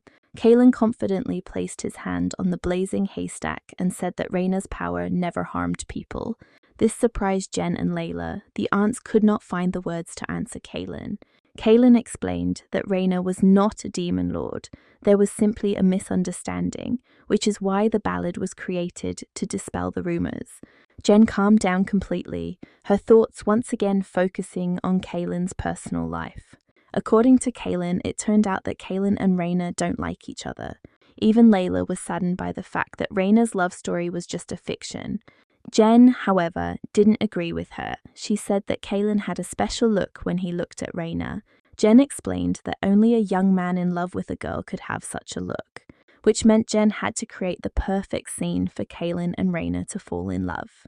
Jen wanted to make a theatrical production about the Lady of the Black Rose, the highlight of the festival. In the last scene, Raina as Lady was supposed to receive a bouquet from the prince. This came as a surprise to Raina when she was told about it. She asked if the aunts were sure that she was the one who should go on stage. Jen smiled and assured Raina that it was a wonderful idea because the audience would be happy to see her on stage in the lead role. Jen said there was another big plus for Raina in this. Jen explained that the love-struck prince who was supposed to give flowers to Raina would be played by Kaylin. News of this quickly spread through the north, causing great displeasure among Chase. Chase immediately ran to Rostin and announced that Rostin could not allow this. Chase was certain that it was Rostin who should have been on stage with Raina. This idea of the aunts caused a sudden conflict. Jen even indignantly asked why Chase was against Kaylin going on stage. Chase replied that they were planning a harvest festival for the northern lands, so it would be logical for Rostin, as the master of those lands, to be on stage. This conversation had happened more than once, and sparks of tension were already sparkling between Jen and Chase. Kaylin, Raina, and Luca, though again in the form of a strange animal, were very surprised by such a conflict. Luca's whole appearance showed extreme indignation. Chase was unwilling to give up preparations for the production and insisted that Rostin should take the stage. Raina and Kaylin preferred to keep quiet, leaving such showdowns to those who wanted to participate in them. Auntie Jen justified her decision by saying that the ballad they wanted to perform on stage was about love. By Jen's logic, that's why people should have been so happy to see genuine feelings on stage right there. Jen then pointed to Kaylin and stated that he and Raina could provide these feelings because Kaylin was in love with Raina. The news that he loved Raina came as a complete surprise to Kaylin. For Raina too, the girl cast a very surprised glance at the confused young man. Beads of sweat appeared on Kaylin's forehead, and Raina thought that maybe Jen wasn't so wrong. Raina was convinced that Kaylin really did have a thing for her when the man blushed furiously. That's how everyone around him suddenly ended up knowing about Kaylin's feelings for Raina. Raina thought that she hadn't even noticed when people began to perceive the ballad as an action-packed drama in which no one knows who the main character will end up with in the end. Raina needed advice, so she decided to turn to Veronica. Raina thought that everyone around her was making unnecessary fuss because she was just supposed to be given a bouquet, but Veronica advised the girl not to be so careless. Raina was surprised by Veronica's words. For her, the situation was incredibly stupid. Veronica explained that any public appearance by Raina, given her title, would be perceived as a political decision. Veronica said that the partner who comes on stage with Raina can completely change the public's opinion of Raina. Raina honestly didn't understand why such little things could influence someone's opinion. She needed to think. The day of the festival came very quickly and brought a lot of joy to people. Children slid down the slides, adults tried not to get lost in the labyrinths. Raina was unable to make a final decision before the festival began.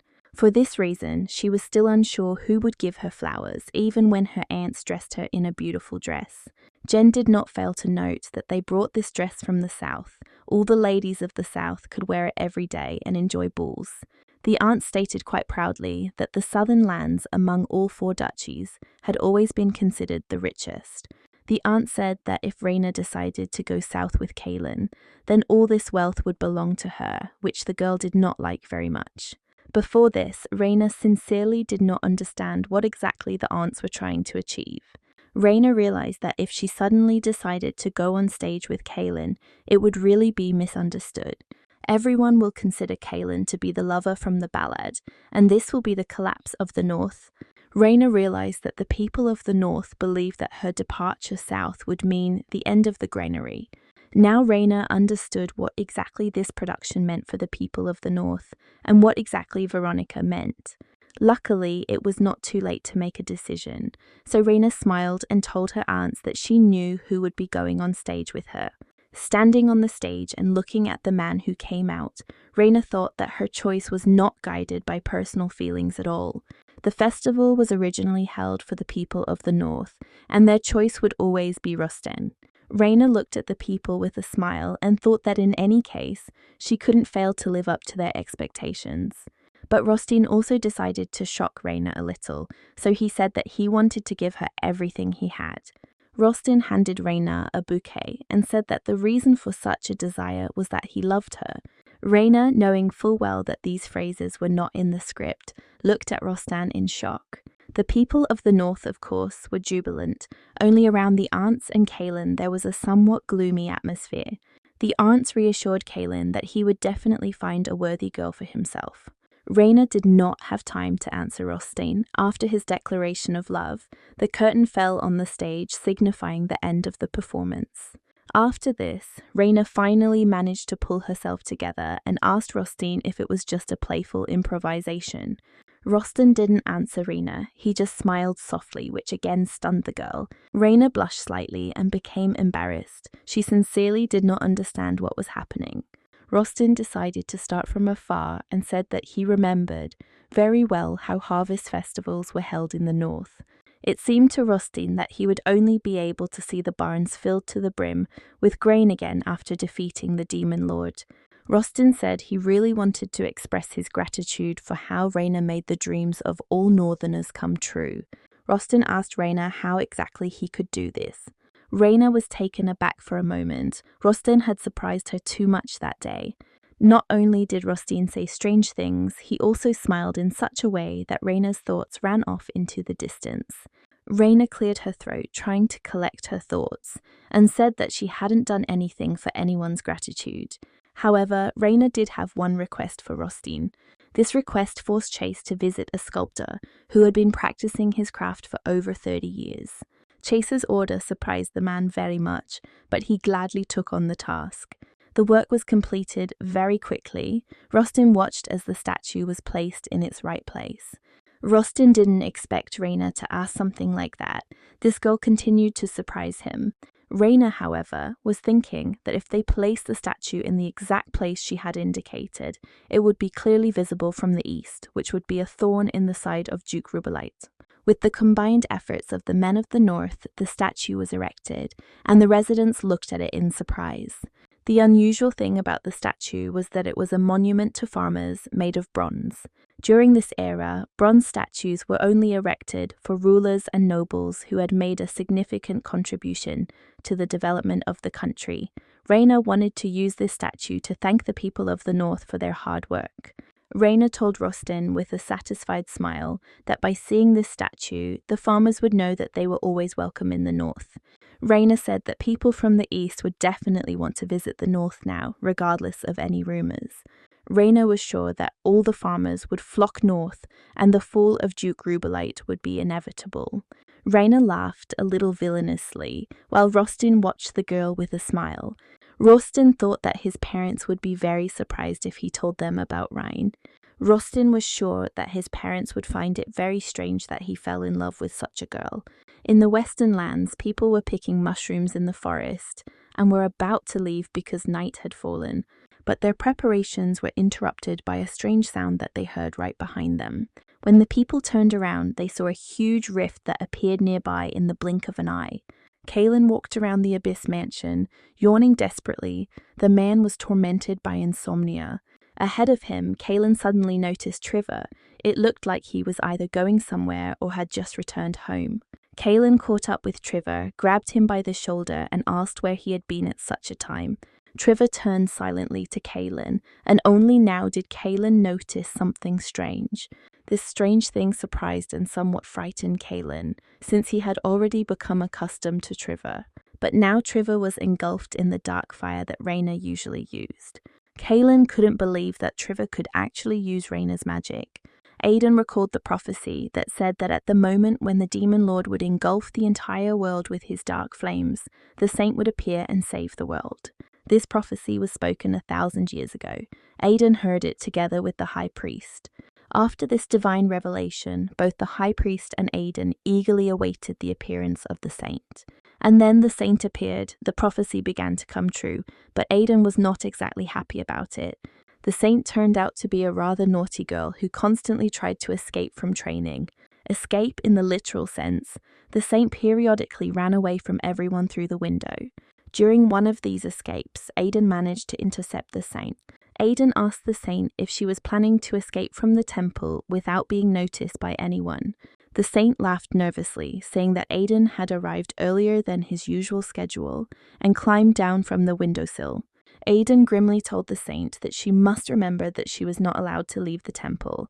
The saint wanted to argue, but quickly realized that it would be useless with Aiden. Aiden said that the saint is the savior of the world, not just a girl. Aiden asked the saint what would happen if something suddenly happened to her, since there would be no one to replace her in that case. Aiden asked the saint not to forget about the busy schedule she had. Aiden said that he would be glad if the saint followed this schedule. The girl only nodded in agreement. After this, in a rather upset state, but trying not to show it to Aiden, the saint left. Aiden looked after the saint and thought that this was the man he had been waiting for 1,000 years. But in the end, he got something completely different from what he wanted. The news that a strange hole had suddenly appeared in the west reached the temple. This worried Aiden, and he decided to discuss the situation with the saint. Aiden explained that the hole eventually formed into a labyrinth similar to the north.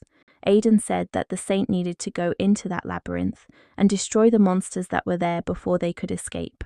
It didn't escape Aiden's notice that the saint was clearly frightened by the need to go and fight, and he hastened to reassure the girl that she would not be alone in the labyrinth. The visit to the western labyrinth of the saint went better than one might expect. The saint easily dealt with the monsters that tried to attack her. Not like Rina, perhaps, but the saint killed some monsters even with the first blow. For this reason, the clearing of the western labyrinth was very quick and without casualties. The warriors who were with the saint highly praised the girl for how she handled everything. Aiden, who also went to the western labyrinth, found the situation strange. It seemed to Aiden that the monsters that were in the western labyrinth were as if they were specially created so that the saint could level up on them. Aiden felt like the monsters in the western labyrinth were too weak, but it was still useful anyway. After finally clearing the labyrinth, the saint's level became quite high. Aiden thought that even the battle with the boss of the labyrinth was too easy for Saint, but he did not tell about his suspicions. The next time Aiden met the saint in the library of the temple, the girl was clearly looking for him specifically. The saint asked Aiden if she could go meet her friends now that she had figured out the labyrinth. Aiden's answer was a categorical refusal, which was not softened even by the promise that the saint would be able to meet her friends some other time. The saint replied that given her busy schedule, there might never be a next time for her. Aiden slammed the book he was reading shut and asked what exactly the saint was unhappy with. Aiden asked if the saint wanted to refuse to fulfill her duty, but the girl's next words left the man stunned. The saint asked if Aiden could become her friend, which was extremely unexpected for Aiden. Aiden, having overcome his confusion, replied that he was obliged to protect and teach the saint, so there could be no talk of friendship. This answer clearly upset the saint, but Aiden chose not to focus on it, and it was in vain that Aiden made such a decision. Very soon, a temple novice burst in on him with very unexpected news. It turned out that the entire capital was engulfed in flames, and no one was prepared for this. But what was worse was that the saint did not show up for training that day. The novice suspected that she had fled to the capital. Kaylin, having recovered from the shock of Triver, decided to tell Raina everything in the morning. Kaylin told Raina that Triver could use dark magic, which surprised the girl greatly because she knew that Triver had a blocker on him.